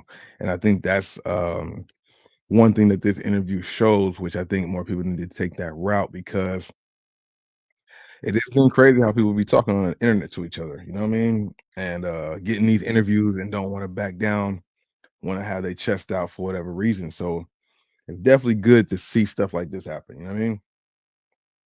The journalist. It's mandatory. So first, ground rules. So each person's going to get a couple minutes to answer the question. If the other doesn't like the response, you guys each get one rebuttal, maybe two, it depends.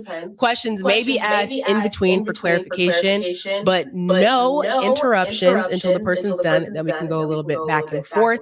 And then for those who are viewing, let me give Elliot his intro real quick. So born and raised in Queens, Elliot is the founder and CEO of Rap Radar. He also worked as editor-in-chief for XXL magazine. He's a trusted voice in hip-hop media and interviewed everyone under the sun, from Jay-Z to Drake to Mary J. Blige, and he's been in the industry for 25 plus years. So yes, we're going to keep it fun. Well, we got some serious business to talk about. Gentlemen, are you both ready? Game. So when you're in the game doing something for 25 years, at some point it will change from what it was before. We got to understand that things don't stay the same. You know what I mean? But at the same time, it don't stay the same, and you have to adjust while trying to keep your stuff original if it's possible. You know what I mean? It might be hard to keep the original way you started because things change so much and your style might be played out or outdated based on just the overall scope of things. It's 25 years. You know what I mean? So you gotta adjust a little bit. You know what I mean? Are you both ready? Yes, I'm ready. I'm ready. Are we allowed to talk after the debate? Like, yes. I'm in my role right now. I like that. I'm in my role right now, so I gotta set it up that way. This could be some presidential for you then for the next 4 years, man. See, I got the little buttons. I'm rooting for you. Back to character. So, starting with the first interview, Elliot, you had with Rory and Mount. So, I do want to clarify, you did later go on a show and say that you respect the work that has been put in. But your comments do start from somewhere, and you are valid to have your own opinion, so might as well talk about it now. So Elliot, you said, quote, everybody's media, Summer Walker is media, Cameron is running around like he is Stephen A. Smith. This is the time that I really want you to clarify that statement with him listening, of course, and explain how you feel about artists, athletes, and entertainers turning into media. Can't do nothing about it. It's just what's gonna happen. But I mean, I guess you have to get your feelings out first. And the thing is now, I guess before you could kind of get that stuff out and it wouldn't spread to other people. Nobody would really know. It kind of it'd be like a rumor. Oh, Elliot Wilson's hating behind the scenes, but behind the scenes is now front and center for everything. So ain't no running from it now. Well, I was embarrassed by my appearance on the Rory Mal thing. I think that caught me in a vulnerable moment where, being somebody that's been in hip hop media, been in media since the early 90s, like you said, seeing all the changes of like so much more streamers are now taking up the marketplace. So many athletes or artists are now in media. It's a little tough now for traditional journalists. So I think my frustration came out and I targeted Cam, and that wasn't fair. I was wrong for that. And now when I really look at it, Cam should walk around like he's Stephen A. Smith because he's building a sports empire on his own terms, right? He put his own money up. Mace put money up. They've done things the right way. They've empowered others, Michael Irvin, Mark Jackson, to even RIP OJ, and especially you, Treasure, like putting you on like a real journalist. So if you look at the way it was moving out here, you set the standard of how you should move out here. But so he gets it, you know what I mean? Cooler heads prevail. RIP OJ, I forgot about that. And that was dope that they did have OJ on the show. The Cam situation is not bad, man. I like what they've done with the show. I like what they're doing with the show. And they address everything. You know, sometimes me as a traditional journalist, I get frustrated. And I just think I was a little bit out of pocket there, and I apologize. And that really wasn't where I was really coming from. I was more so pointing out the challenges that today's journalists face in this marketplace, where so much is like fame and celebrity, you know, fueled. People want to be famous before they want to be true journalists, you know? Okay. Cam, how do you feel about Elliot's statement? Because, I mean, the argument can be you're not running around like Stephen A. Smith, you're running around like Cam, because that's who you are. So how do you feel about that? And then how do you feel about artists, athletes, and entertainers turning into media? Right. First, when I'm looking at Elliot now, it's like, I didn't know your face looked like pepper jack turkey. Like, that's what you look. No, see what I'm saying? Cam is like, if this was not civilized Cam and like this was like some years later, you would have got way more than that. And that jacket that Cameron got on is actually pretty fire. I don't know if y'all like it or not, but I do. The texture of your skin looks like pepper jack turkey. Like it look like you your sweat. skin look like pepper jack turkey. How does that even look? What the duck sauce? You look like a sloppy sandwich in the face. Pause, man. My bad. I didn't know. I never really looked at you like that. But as far as what Elliot said, I'm running around. I'm not trying to be anybody but myself. As far as comparing me to Stephen A. Smith, I take that as a compliment because he's kind of the standard. He's in negotiations for doing $100 million deal over a certain amount of years of time, and certain amount of years, you know, it isn't $100 million per year. But he's basically the standard when it comes to getting money in this field, and not only being the standard, he's a black man from New York, like I am. So I'm never trying to be anybody else. But if you're going to compare me to somebody who's at the top of the game in this thing that we're doing, and I've only been doing this since. It's going on. It's going to be 2 years in March this year coming up. So if you're comparing me to that, it isn't like he said a podcaster or somebody else. I didn't get to it. When I heard it, to be honest with you, I really wasn't too upset about it. I was more like, where'd that come from? But I mean, over the years, I've known Elliot. We haven't really talked a lot and so on and so forth. Curtis. And I seen like a few that things was from funny, his man. That was classic. He's like his relationship with Jay-Z and all Thanks this. for And the I life. didn't know, to be honest with you, I didn't really know you had a great relationship with Jay-Z. I didn't know. I didn't pay attention to it that much because from what I remember is with Elliot is that he ran XXL when I was coming up. And if you get the cover, you get the cover. If you don't, you got to move on to the next thing. So I never put too much faith into one magazine because there's different outlets prior to the internet as well. Magazine covers were definitely an important, and XXL, Vanessa too, shout out to Vanessa, they supported me a lot through my career. So I have nothing bad to say about that at all. But as far as comparing me to Stephen A. Smith, to be honest with you, I wasn't offended. I was more just confused, like, where's this going? As far as athletes and entertainers becoming podcasters or analysts or anything of that nature, with me, it's more about looking at the climate. It isn't about necessarily being a journalist because Elliot made a great point with his opening statement. People may want to be more famous than doing the due diligence or homework or something that a topic is. But me, you have to look where the climate is going.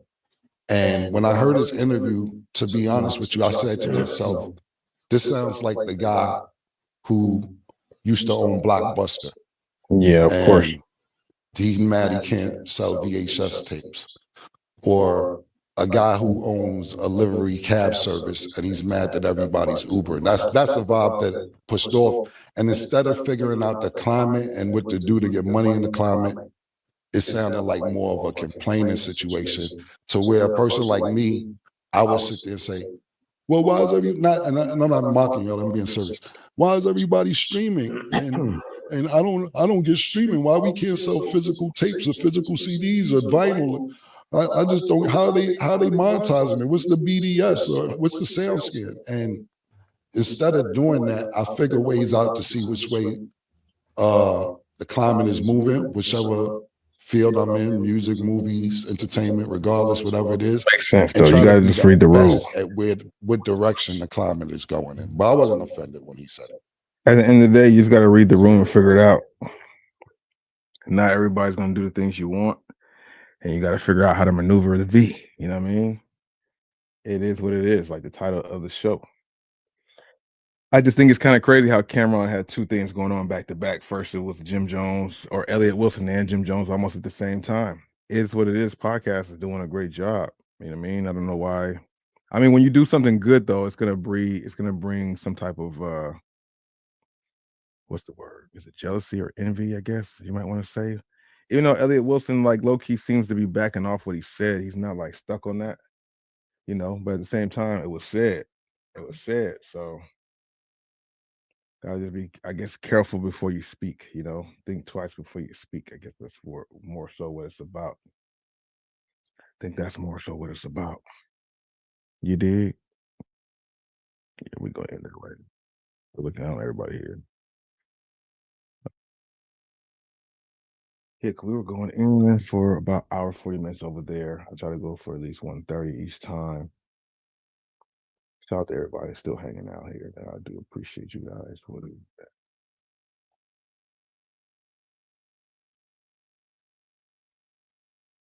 Hold on one second.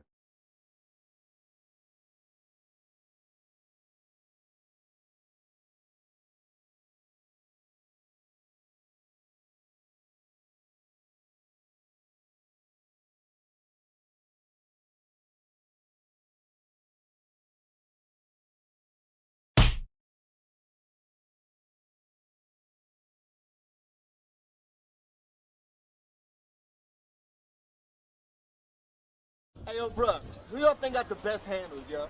Man, Kyrie off tops. Hold on, better than Jamal Crawford? What? Easy.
My bad, y'all.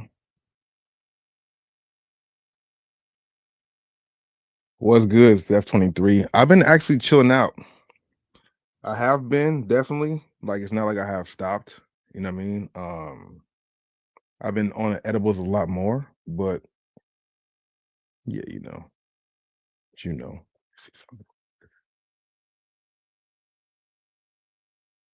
Yeah, this is interesting right here.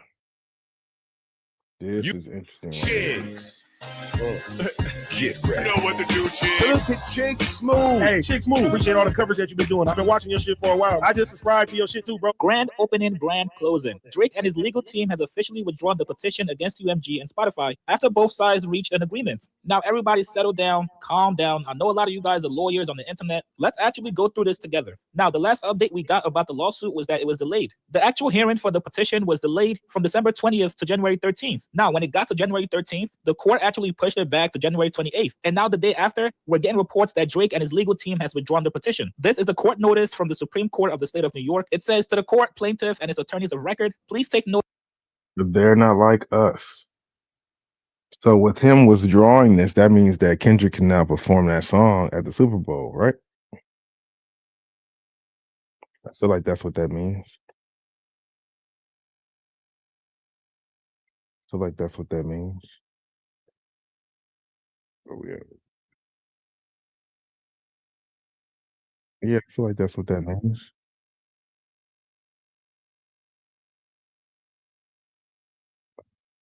notice that petitioner and Movant Frozen Moments LLC, which is Drake, by its attorneys Wilkie Farr and Gallagher LLP, hereby withdraws its order to show cause-seeking pre-action disclosure and preservation of certain documents and communications from respondents UMG Records and pre-action disclosure of certain documents and communications from respondent Spotify USA Inc. with exhibits originally filed in New York Supreme Court on November 25th, 2024. Please take further notice that petitioner hereby voluntarily discontinues this special proceeding as to all respondents without cost to any party. Plaintiffs met and conferred with respondents on January 14th, 2025 regarding this filing. Respondent Spotify, which has filed in opposition to the order to show cause, responded that Spotify has no objection to the withdrawal and discontinuance. Respondent to UMG, which has not yet filed in opposition to the order to show cause, has reserved its position. Now, I'm not gonna lie to you guys, man. This one-page document is causing a lot of chaos out there. Everybody is arguing hypothetical situations about what transpired during the meeting between Drake, UMG, and Spotify. If you support Drake, you're obviously thinking that things went Drake's way and that Drake got exactly what he wanted, which was information and a possible new deal from UMG. Meanwhile, if you support Kendrick, you're probably saying that Drake is only withdrawing the petition because he essentially found nothing. Now, it's obviously going to be a lot of fan fiction over the next couple of days, but truth is, we have no details about exactly what happened. The only thing that we actually get from this one-page court document is that it means the case will not move forward in court as filed. This withdrawal only suggests that Drake and UMG actually came to a private resolution, or that Drake's legal team essentially reassessed the legal merits of their petition. And Spotify, who was actually brought into the lawsuit, basically told the court, yeah, I'm all good with this case not moving forward in court. That's all we know so far. Everything else is just speculation at this point. And I see a lot of people calling out Drake and saying, bro, why the heck did you withdraw this goddamn petition so early? Weren't you the one that was exposed in Chris DM from last week saying, yo, everybody before me that tried the label was too eccentric, so they wrote them off as crazy and they never had to pay for their sins and mistakes. I'm going to change that and make the building a safer place for every artist moving forward.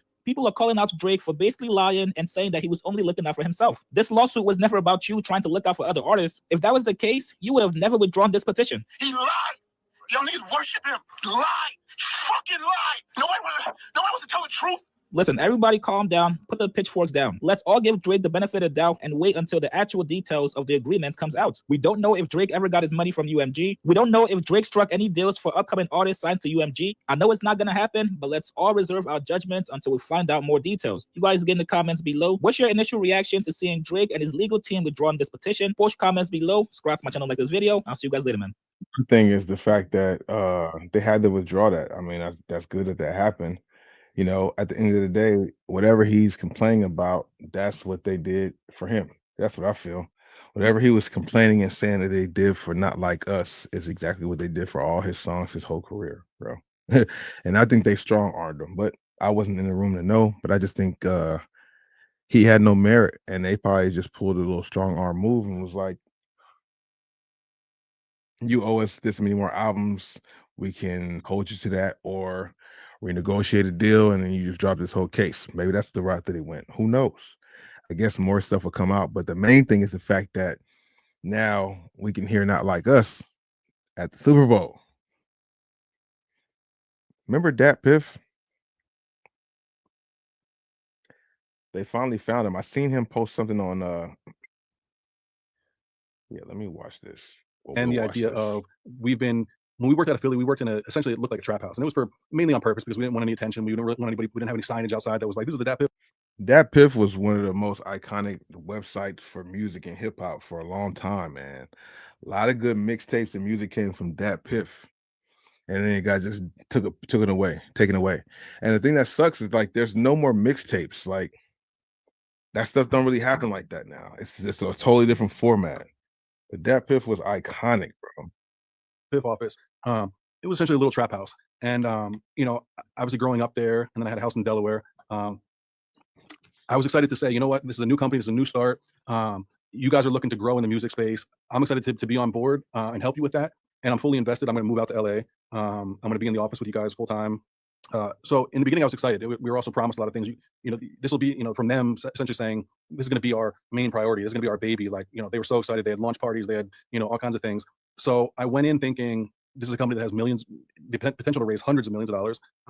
They're motivated. They're excited about us. It's a new start for me out in LA. You know, it was at first it was excitement.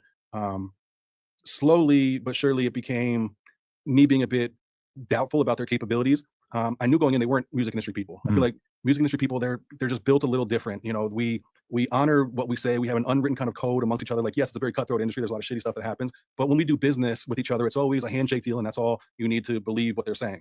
I started to learn that oh shit, I've entered the Silicon Valley world now, the corporate world, which is a little bit different. They care about a little bit different of things, so I started to realize that they didn't really have the technical ability to even maintain what we were already doing. They didn't really have the know-how to understand how important content itself is. Their whole thing was just about how can we take an existing brand, insert our own ads in it directly versus going through a third party, and just take what already exists and double the revenue just by plugging and playing our ads in directly. And I learned this a few years, maybe a year, 2 years after I was in. The first year I was in, I kind of let them go through the growing pains of, yes, this is not a carbon copy, cookie cutter type website and platform. There's a lot that goes into this between the catalog we have, all the storage it takes up, the streaming capability, the mobile app, all these different aspects of it, the social media side.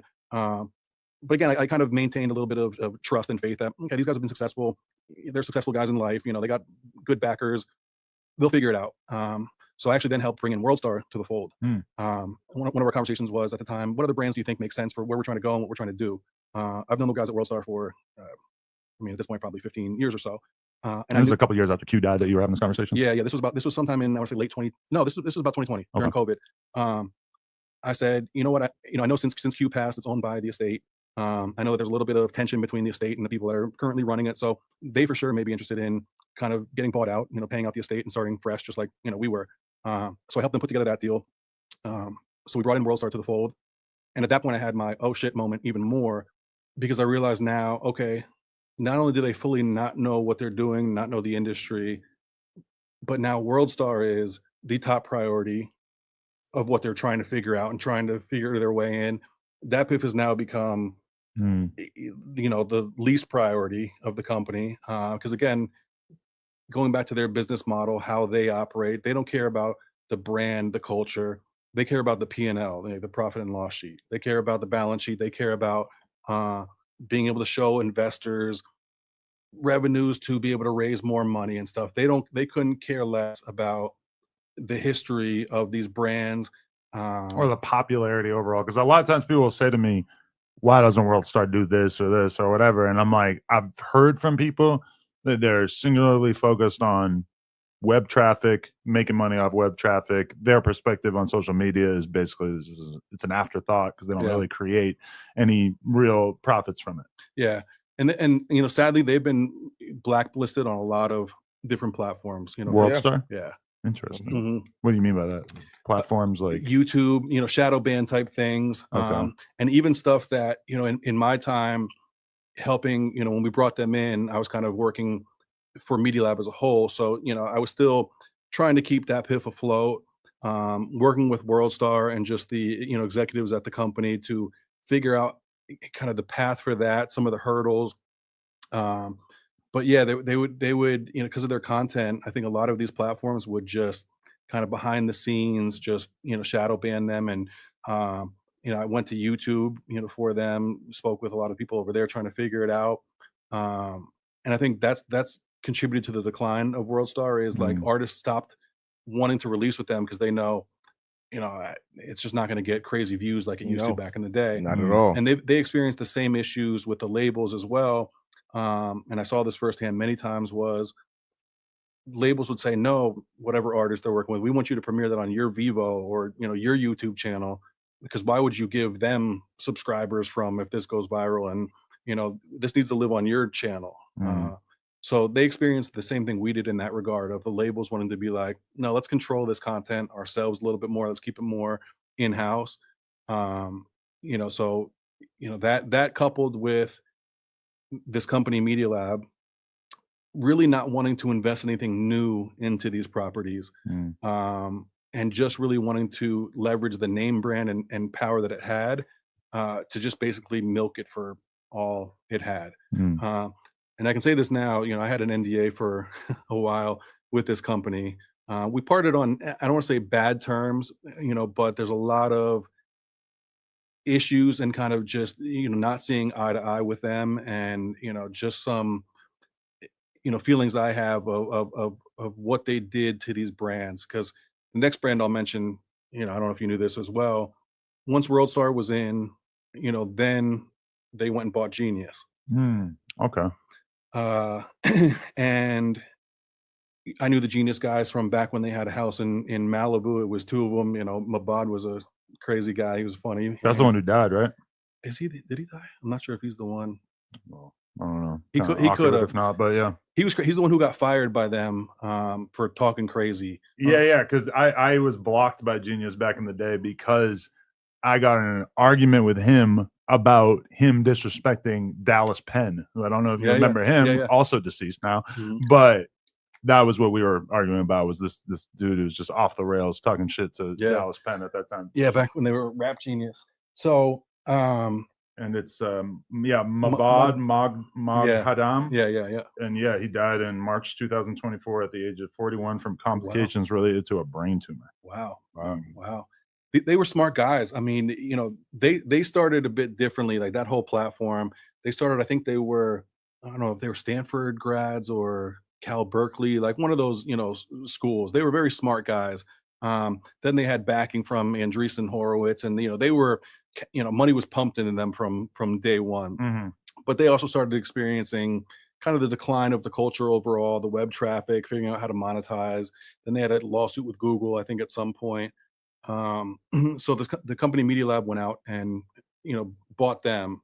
And I was conflicted because I'm on the inside of this company now. I can't go to them and be like, stay away, stay away.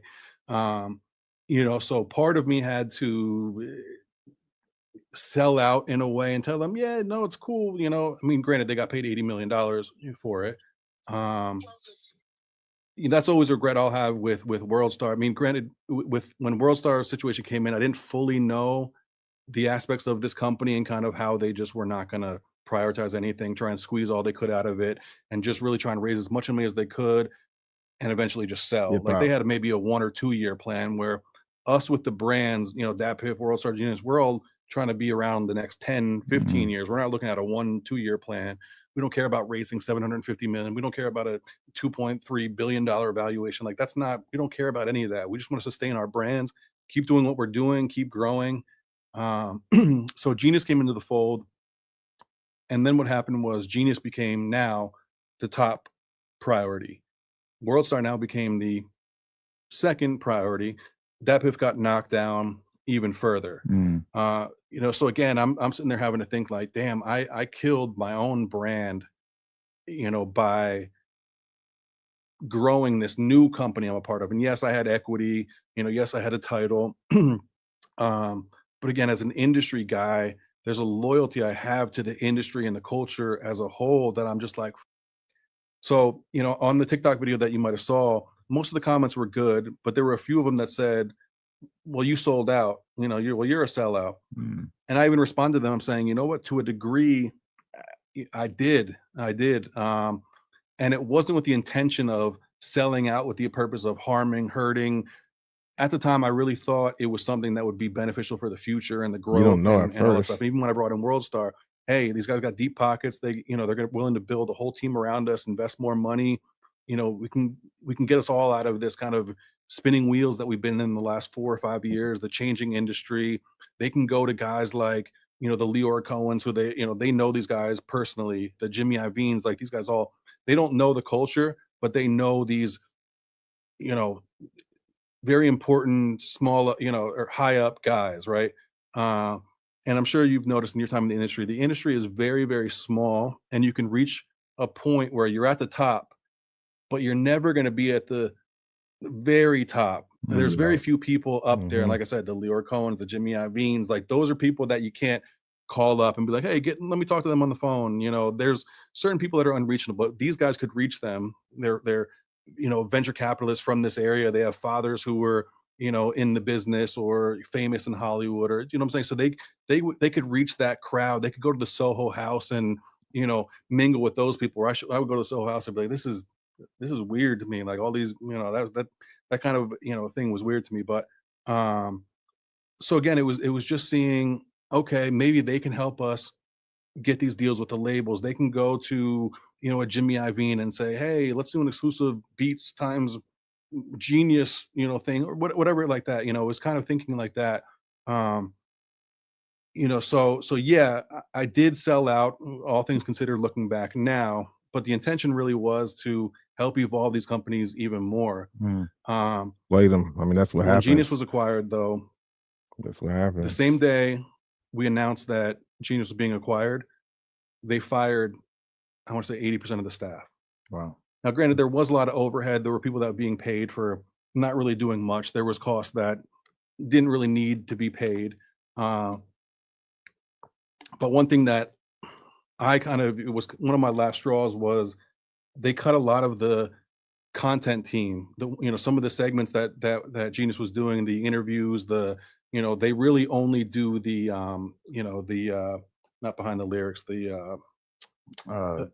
what's it called? The Genius Live, like where they go open through mic, the lyrics. The open mic thing too. Okay. Like that's really one of the only segments that they kept on. So again, Genius is now the priority. WorldStar gets kicked down. DAPIP is at the bottom. So now I have all my WorldStar guys looking at me like, what this kind of sucks now. Like, I thought you said this was going to be kind of, rainbows and unicorns. And, they ended up experiencing what I experienced when they came in. Now that Genius is in. So for as long as I could, I tried to just sustain a good attitude, think at the end of the day, he lost everything because they played him. They industry, they just, he probably was he had good intentions, but at the same time, has a whole nother mission, man. And that's why it's important to stay strong with things you come with, because people will definitely try to take advantage. Like the whole TikTok ban, they have to sell it or else it gets shut down. Like, that sounds wild. You got to sell it to an American. That's crazy how they did it.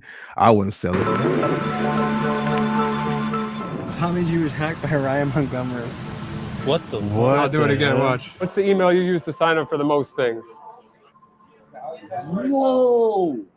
Yeah, we're not showing that one. Yeah. You can buy an organ online?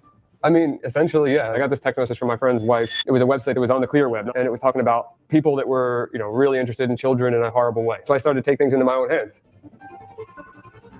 Hackers are these sort of cyber gangsters out there armed not with a Glock, but with a computer. And with just a keyboard, they have the power to do things like take your social security number, crash the websites of major companies, leak state secrets, and spy on you. When hackers engage in cyber warfare, that is, when one nation's hackers attack an enemy government, the damage can be catastrophic. For example, in 2023, it was revealed in a secret White House meeting that Chinese hackers had gained the ability to shut down dozens of U.S. ports, power grids, and other infrastructure targets. With that type of power, hackers might be the single greatest threat to our national security. Today, we sit down with America's top hacker, Ryan Montgomery, a man you may have seen on podcasts like The Sean Ryan Show or Valuetainment. He's ranked #1 on hacker leaderboard Try Hack Me, and he uses his skills to ethically hack and help bust international trafficking rings. Today, he shows us his powers in action. Let's get right into it.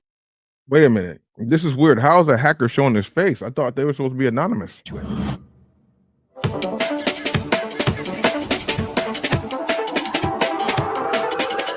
Today we meet with one of the most potentially dangerous people we've ever met with, a hacker, which kind of sounds unlikely that they could be dangerous, but these guys have the power to topple nation states by leaking information or exposing government secrets. They have the power to take your information and steal your money.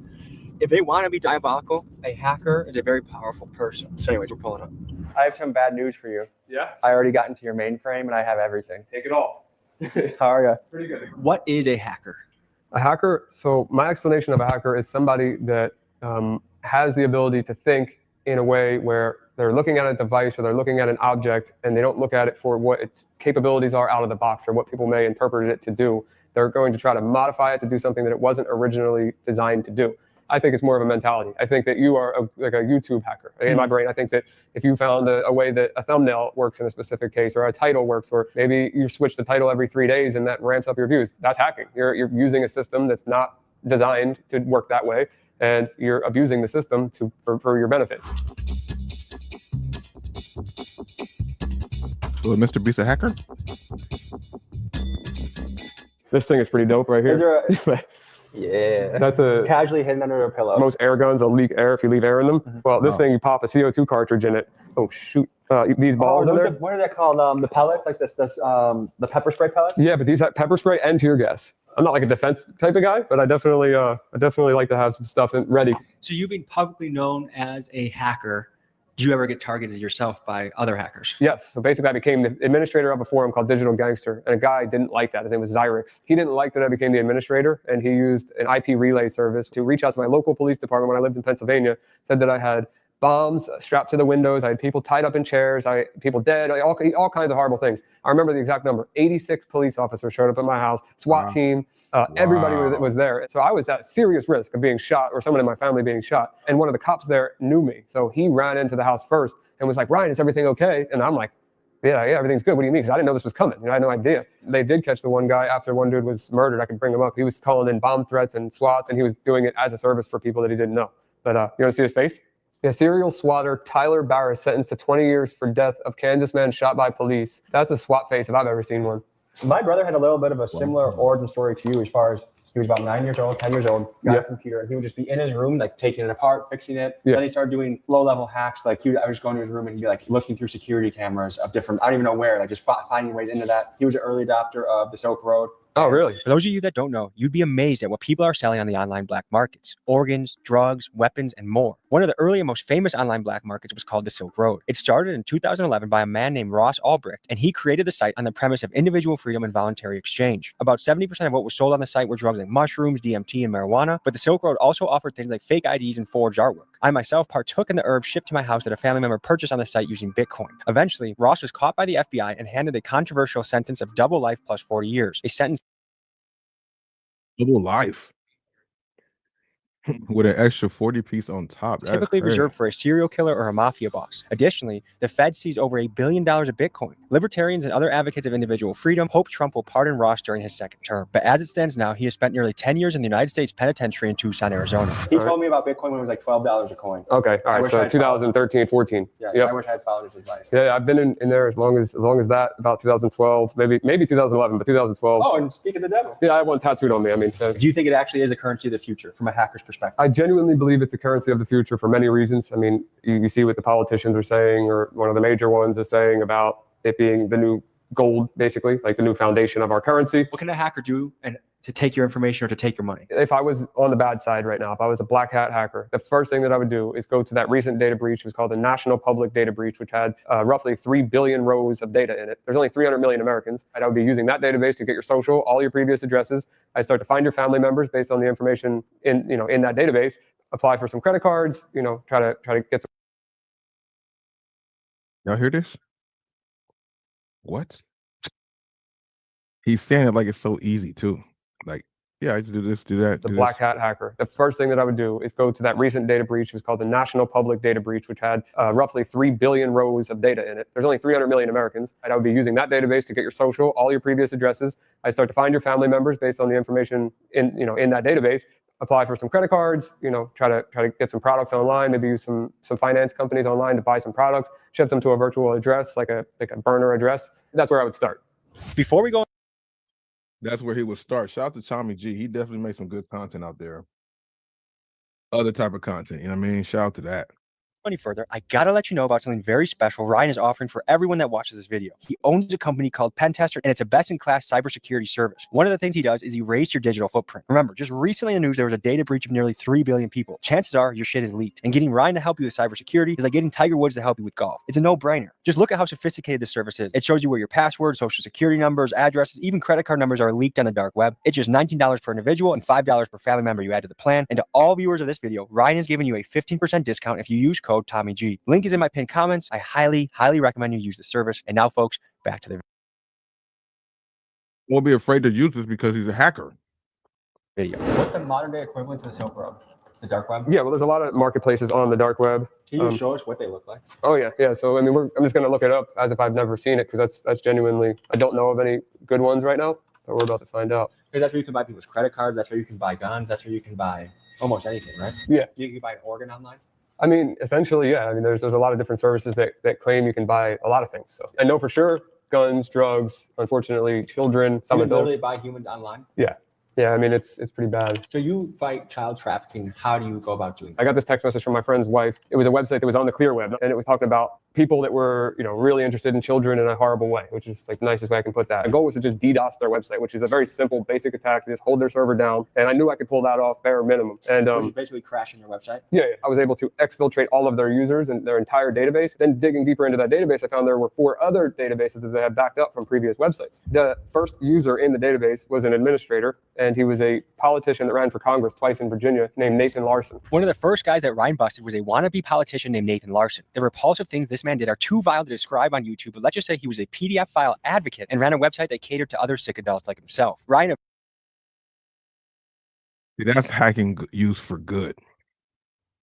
But hacking, you have the power to do good and bad. I mean, that was something good. Eventually got enough evidence of Nathan's actions that even O.J. Simpson wouldn't have been able to beat the case. But for some reason, both law enforcement and media decided to ignore it. Thankfully, karma found Nathan and he later perished in prison. Furthermore, this incident opened Ryan's eyes to the evil things happening online. He realized there were kids out there that needed protection, and this launched Ryan onto a path that would lead to many, many PDF files being brought to justice. I talked to 11 different reporters. They all were very excited to run this story. They had it in detail. All 11 of them came back to me individually and told me that their legal team was not willing to run it in various ways. And then 6 months later, he got arrested in Denver, Colorado with a 12-year-old girl. That broke my heart. It really genuinely did, because I felt like something could have been done about that, until I started catching them locally around here with a friend, a professional MMA fighter, Dustin Scrappy Lampros. It worked out, and it got the word out there to people that this is a real issue. Should we be concerned about the power of the Chinese and the infiltration they have in this country? I think that it's a legitimate concern, yeah. Cyber attacks, I think it's going to be, if not already, the modern warfare.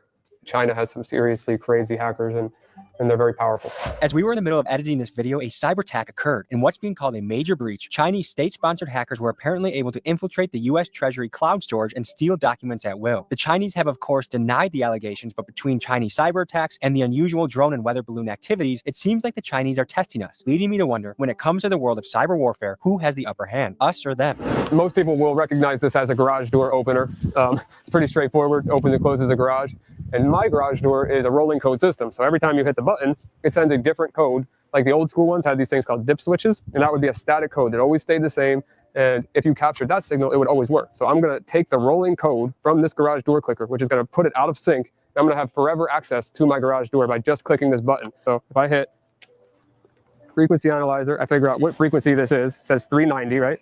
Bring it to 390, and then I'm going to hit it again. And you see how it just says security plus here? So if I save this, well, I'll just keep it up for now. So hold this so you know I'm not using anything. I hit send. Garage is closing. Hit it again. Opening. Hit it again. So now, every single time, I have forever access to this garage. But now, Tommy, you hit the button and show that it's not going to work. It's the left button. You have to click it as many times as I click this to get it back in sync. There you go. So now it's back in sync with this.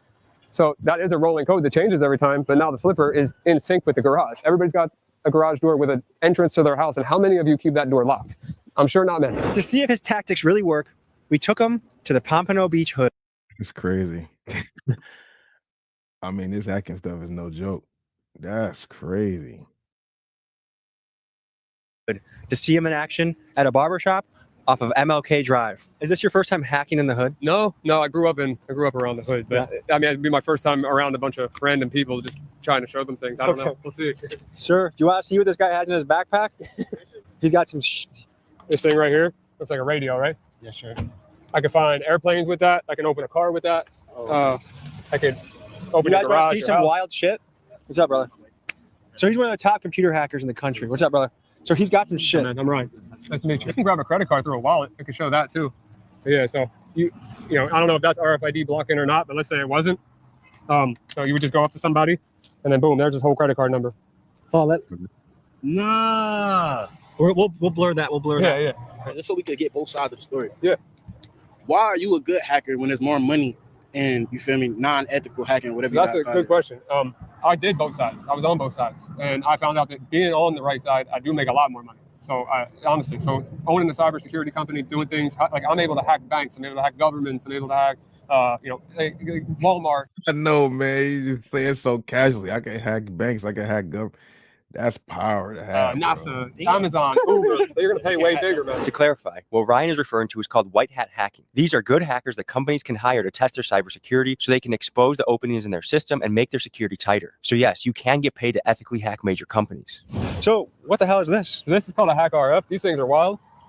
Without it's like a radio, like obviously like a the best way I can explain it is it's a radio that has a range from like really, really low to really, really high. So whatever he was saying to his baby mom in the car, you heard it? I mean, it depends on how they were talking. Mission Impossible shit, bro. So let's look. So right here, we can look at airplanes. I see one over there. Airplanes. Yeah, I'm pulling a lot more than one. So you see we got all these different planes. These are their call signs. That's what the airplane is. Like the ones these are planes in the sky right Holy now shit, near us. bro. So if I Y'all click seeing one, this, bro? so if I click one of these, it tells me, look, that's a JetBlue flight. We're seeing its actual altitude and its exact position on the GPS moving right now, their speed, and we can click and watch it on the map. But like, what's something bad you could do with this? All right, so let's do, you got a key fob on you? Shit. Like car keys? Yeah, that's fine. I hit the lock button on there. You see that pop up? What the hell? You click it again, you'll see it pop up again. So it's like a signal? Yeah, so I'm capturing that signal. I don't know if it's on exactly the right frequency, but every time you click it, you'll see that line pop up. And I could be saving that. And as long as you're far enough away from your car, that code will work in the future, and I can go unlock. You can unlock my car and steal it. Yeah, exactly. So for example, if I get out the car right here, I'm going into this house. Yep. And I go lock my car like everybody else does, before they leave their car somewhere. All you have to do is be standing right here and capture that signal. And as soon as I walk in that door, you can drive off with my shit. Not drive off, but definitely open your doors. Okay. I mean, you want to see one more thing? What's this look like? A charger. Yeah, feel it. Tell me this is no different than. I put this orange thing on there just so I know. That's how good it is. This looks like my speaker charger that I use in the bathroom. Yeah, but I'll tell you that is very dangerous. What you have in your hand right there. What can I do? So our government, the NSA, had a version of that. It was $20,000 for one cable. 20,000. Yep. And I have a friend that started making these cables, and they have computers. There's an entire computer in there. And when I plug it in, if you want to use your phone, I'll do it. But I can do my own phone. Little computer inside a cord. I can make it tight at 800 characters per second. Let's do it for the content. All right. You have to look into my baby's eyes and promise not to take his social security number. I won't. Yeah, for real, bro. Like, what the now, heck? if I go to Wi-Fi here, OMG now comes up. So now it's your phone with power in that cord. So this right here is the actual network that's coming from the cable. And then now I'm waiting for it to assign an IP address, which you'll see that happen. It'll be .1.4 when it does. Just give it a second. I'm just gonna hit this button. Oh, you got, and then it's gonna. How many years hacked by Ryan Montgomery? What the? What? I'll do it again. Watch. See how fast that types? And he's doing this from you doing this from I your can do it. phone. Watch. I can do it from over here. Clear it out. Make sure it's clear. Tell me when you're ready. You ready? Yeah, nah. All the way over there. Next, I have my friend, Florida rapper J Dirty, pull up, and he takes us into his favorite barbershop to up the ante and see what Ryan is capable of in a live situation.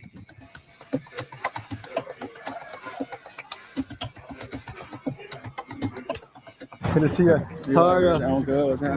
Good to see you. Yeah, you know it for sure. It's your boy Jay Dirty, but I stay clean sometimes. So Jay, Yeah. meet Ryan. What's happening, Ryan? What's up, man? Yeah, we'll do it. Have you ever met a computer hacker before? No, I ain't never met one. This guy can do some crazy shit. Yeah, I seen him on the thing, but he do it for the good though. I guess you want to show him some gadgets and see what you can do? Yeah, so I mean, I don't know where to start. I don't want to. You got any way you can make that short motherfucker taller? Yeah. You know, we can do something basic first. I mean, we do the TV. I can do it right out off the mirror. Do it. Yeah. Out the mirror? What you doing out the mirror? Turn the TVs up. I'm gonna turn them all the way up. Y'all know that. Turn it off.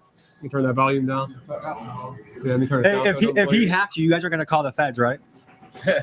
So yeah, this is just controlling them. Let's see if I can turn that air conditioner off. Let's see. Oh, it's off. There it goes. You ever seen anyone do anything like this before? No, man. So this right here is gonna. GDs and BDs too? I don't know what that means. So if I turn this on though.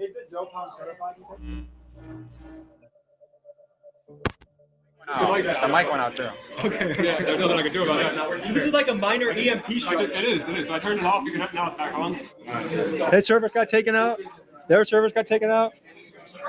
My service got taken out. Did he take your service out? No, I'm back home. You're back on, but he did take you out? This man's like a goddamn terrorist, huh? Yeah. You also have a service that can protect people from getting hacked, right? So it's preventative. So what happens is you enter your identity into the platform, like your name, your email, your phone number, your address, everything you possibly can give to us. We'll identify everything that's out there on the dark web on you and your emails and passwords, social security numbers, credit cards, everything about you, and we'll show it all on your dashboard. And then we'll see where all of that data is in public record, and we'll remove it from all the public records locations possible. To all viewers of this episode, you actually get a discount to get this to make you safe on the web. I mean, this is like, okay, if Tiger Woods was teaching golf lessons, that's the equivalent of this guy with computer security. I mean, it's a no-brainer. For one final test, I bring Ryan to my Airbnb, and he shows in a brilliant way how someone you let in your house, let's say it's a repairman or a friend of a friend, can easily start to crack your passwords or even know whether you're home or not. Here's what he did. And this is unbelievable. So there's going to be a network called Doombright. You see that? So if I click Doombright, now I'm connected to this light bulb right here. What this thing did is as soon as I screwed this in here and plugged it into power, which this could be in the bathroom, this could be in a bedroom, no one's going to detect this light bulb. It's not only connected to Wi-Fi, it's capturing all of the traffic. Well, even though it doesn't have the password from this light bulb, I can determine, let's say I know that this one right here is an iPhone. If that disappears, I know you're not home anymore. So then I can come in the house. All I need to do is get this light bulb in. What do you think about that? To me, what strikes me is just, I mean, that's what I think is amazing about a hacker, is how subtle things can be. That you have no idea that anything is going on. If people want to get, like, they want to just, get inspired in the cybersecurity space, I would recommend starting with the Sean Ryan Show. Obviously, my Instagram and TikTok, but mostly Instagram is where I post the most. I put out little clips like, this gadget does this, or be careful of this. And if I don't teach people how to do things in those videos, but I show you the concept.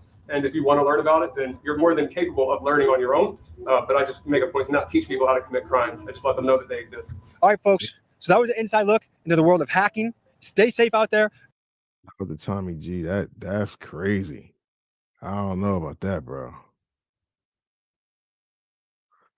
Yeah, there's a okay. Yep, that's yep. Every hood has an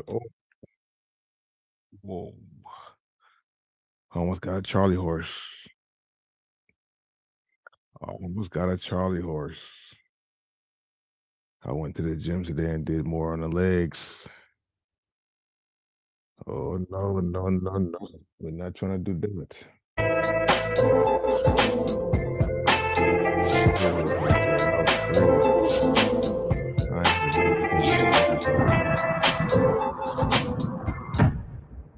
With me, Shamari. These are my friends. Say hi. They've lost their house. We're going home. We're gonna go find it, or what's left of it. Cops are stopping people from getting close, but I don't understand how they could stop you from going to your own house and trying to get what's left of it.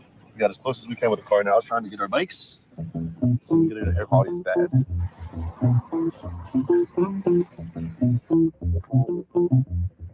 Big thing is we got to sneak by the cops because I think it's been evacuated, but there's no fire.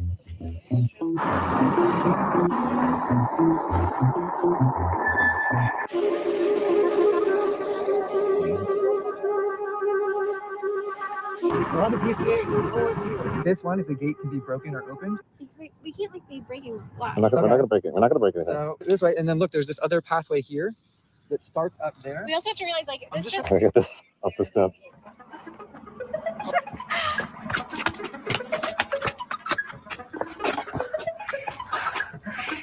Oh. You're. It's so sad. Oh, is this your house? Yeah. This is it?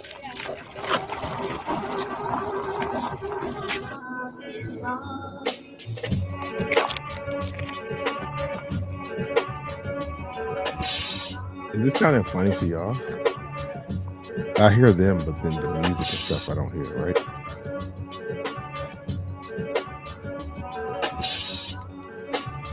Wow. How do you feel? It's like not even recognizable. It's completely surreal. Wow. I mean, I thought I could kind of look for it.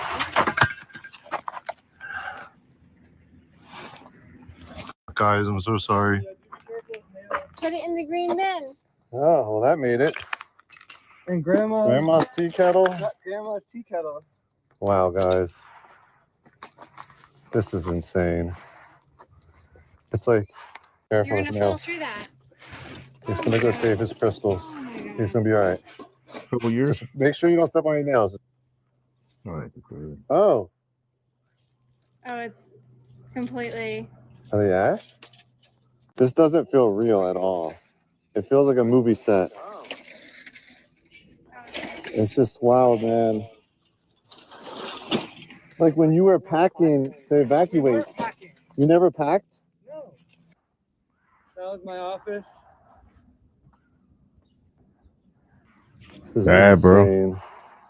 That's crazy. Guys, I don't even know what to say.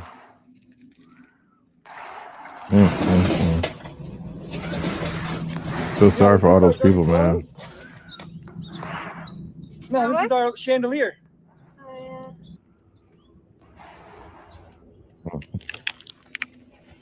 Sad, The planters, they do pretty well for fire. right? Buddha made it.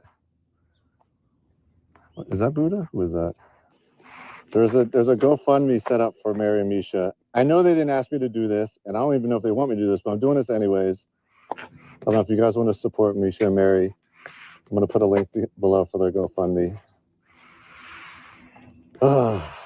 They lost everything.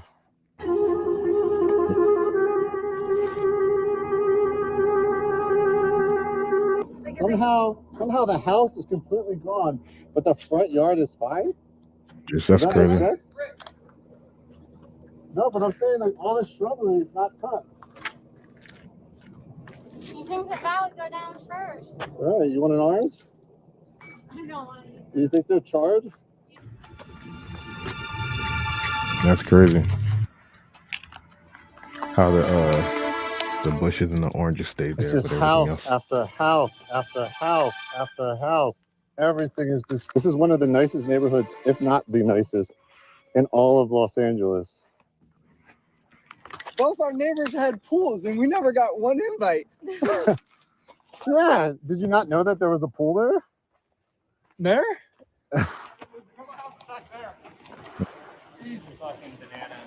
Hannah's. Crazy. You lost your house? Oh yeah. Yeah. Well, that was their house right here. We were being friends. Like, I thought there was no way it was getting that far down the bluff. Yeah. And then I guess it was a freaking wind. And Sorry. it took there's one house on Via de las Olas that somehow. How did you guys get in here? It was kind of difficult for us. Yeah. I actually don't want to give that away. I don't want more people up here. Okay. Well, Same way they came up there. Because we came up to get stuff. His parents' house survived, and we needed to get stuff out. Oh, it's like a Tesla. Is it a Tesla? I think so. Yeah, definitely a Tesla. Wow. Wow. Crazy. Unbelievably sad. I'm so sorry to everyone that had a house out here that lost everything. I'm going to put many links to different places you can donate to help and support. But also, Mary and Misha are really good friends of mine, and they wanted to come see their house, so I came to join them. We'll see what's left of it. So I'd really appreciate if you would help support them. They didn't ask me to do this. I'm just doing this because they're like my best friends. Really, bro. Sorry, guys.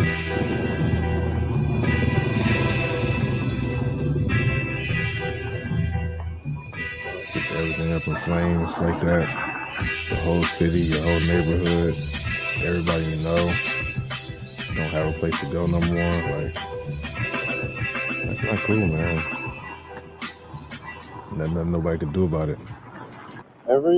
I think I found maybe 2 houses that haven't burnt down in the same neighborhood. If you don't know, I'm currently in the Pacific Palisades. That's where I think it got it the worst out of all these fires. I think their mail is on fire still. Oh, it's hot. You got mail.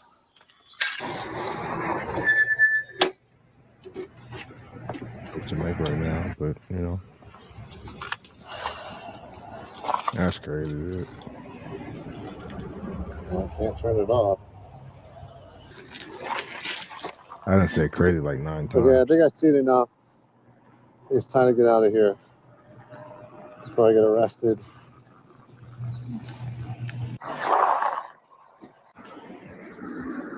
My thoughts and prayers go to everybody that lost their stuff out here. This will be a lot of rebuilding. That's cool. How long will it take for the rebuild, man? Sports is bigger than hip hop. Well, I should play the Ray Vaughn and Joey Badass. I was on vacation when that happened. I seen some people like critical of me. They're like, yo, you ain't show Joey Badass no love. And I was like, bro, if I was in Jamaica with Vibes Cartel. Hey, did I tweak out? I tweaked out.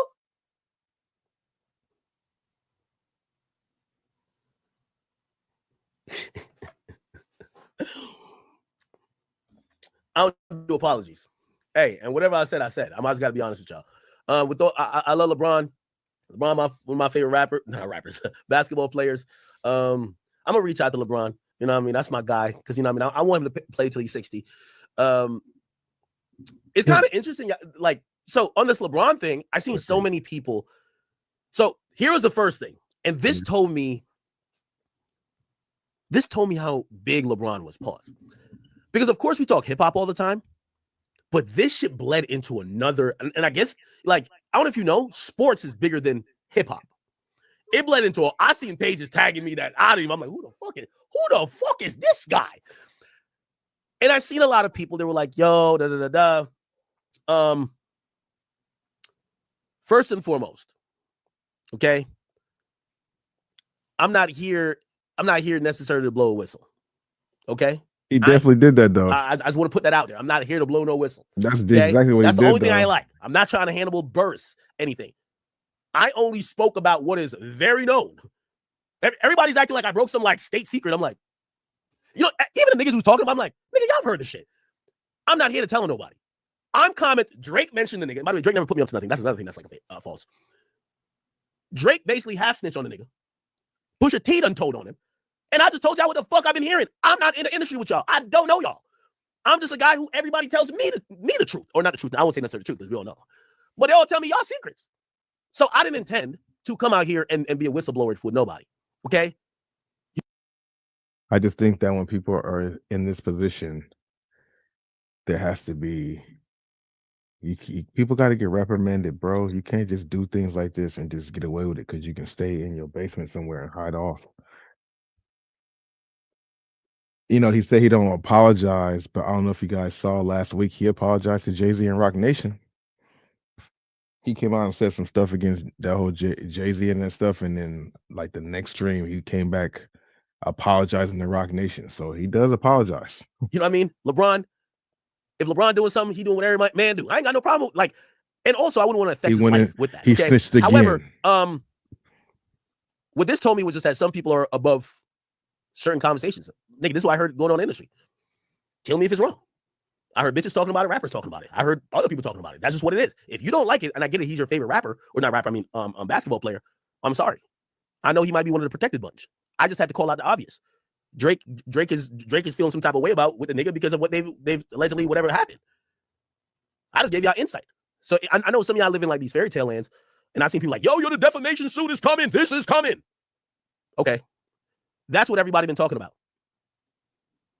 That's what everybody been talking about. Again, I'm not on a campaign, or I don't need to double down or say anything else. But for the people who are like, why? Number one, Drake didn't tell me to say a motherfucking thing. Actually, I don't even think Drake knows that. Nigga, I be telling you, I talk to bitches. Nigga, I knew about Metro Boomin because the bitch he was fucking, I was fucking in LA. So I got all that. What do you think academics? Time academics come to LA, he gonna have some problems. I think so. Is here for you think that Drake is something? Come on, bro. But I'm not not here because to of protect this, Drake but because of because some I was trying other to protect stuff. Drake. I don't think Drake half snitched on LeBron because he ain't want to full snitch. Okay, well, all right. Well, since you put it out there, I'll just tell the rest of the story, nigga. Because I talked to a whole lot of bitches, and this is what they've been saying. I get to the shit. No. Now I get it. LeBron, you know, we love LeBron and we want to do you can't do that, bro. Don't get mad at me, nigga. None of y'all. Don't get mad at me. And there's no apology coming. Fuck with Bron. I'm not going to double down, or I'm not on a witch hunt for him. Savannah, chill out. Don't hit him with a frying pan no more. I was just explaining why Drake. You're saying that's a violation. Everything he's saying is not cool. And it should not be cool. It should not be cool. Sneak it's this not the nigga. cool, and it shouldn't be cool. And why he might be feeling away. And to me, made perfect sense. If me and you used to ba, you can't dance to a song about me being a creep. Because if I'm a creep, you a creep. If that's what y'all mad at, cool. No, again, that's not the same somehow thing. y'all have put me in this like some industry. No. Why would Axe say this? I never met LeBron a day in my life. How do I know all these things? It's like Cat Williams. How the hell did I get all these information? So please, again, I'm not on a campaign against Bron. Whatever Bron got with Drake, just like I said with SZA and Drake, that was dick and pussy business. Obviously, it's not dick and pussy business. But Drake patted that man on his fucking chest. That's between them, nigga. Okay, I'm just decoding. If somebody gonna say you're a perfect image and shit like that, I'm not going to. And I don't give a fuck who y'all are. I got my platform from 100% not ignoring. Yo, this is what they say in the industry. I've been telling you that from about everybody. Yo, they saying this. This is what they say. Y'all call me a liar. I don't have no horse in the race. I don't care. Okay. Now I get it. You know, some people like, yo, Ack, it's man code though. All right, Savannah, I was lying. Leave that nigga alone. You want a couple more triple doubles? And I seen that nigga did a dunk. He switched hands. I'm like, LeBron went back 30 years in time. Don't start trying to kiss ass and no, man. This stuff is frustrating that people get away with it. He must be getting pressured at home. This nigga was dunking like this, switch the other hand and dunk like this. I'm like, yo, nah. I might have to, Savannah, that man ain't do nothing. Hell nah. That nigga found a fountain of youth after he heard him. Yo, that nigga heard that. He said, oh, hell no, I can't go back, even though he still lost. He said, I can't go back home only dropping like 15 points. I got to drop 40. I'm doing all type of dunks now. That nigga almost put it like between his legs from the free throw line. I'm like, oh. Anyway, Bron, I love you. I love you, but I just don't. It's just funny. And they get away with it though. Position she's in, you know how hard it is for her to get in that position. Nah, not easy. Just 1.5 definitely seems like a stretch. Like it seems like wild, but some people with ego, some people with too much pride, some people with money like to prove things. But 1.5 does seem like a lot. I almost started snoring too because on a busy day, I did go to the gym a lot and did other stuff too. So your boy's kind of tired. I'm about to wrap it up, but I just wanted to get back into the flow of this, and we're gonna do some more too. You dig? I'll see y'all in the next one. Have a good night.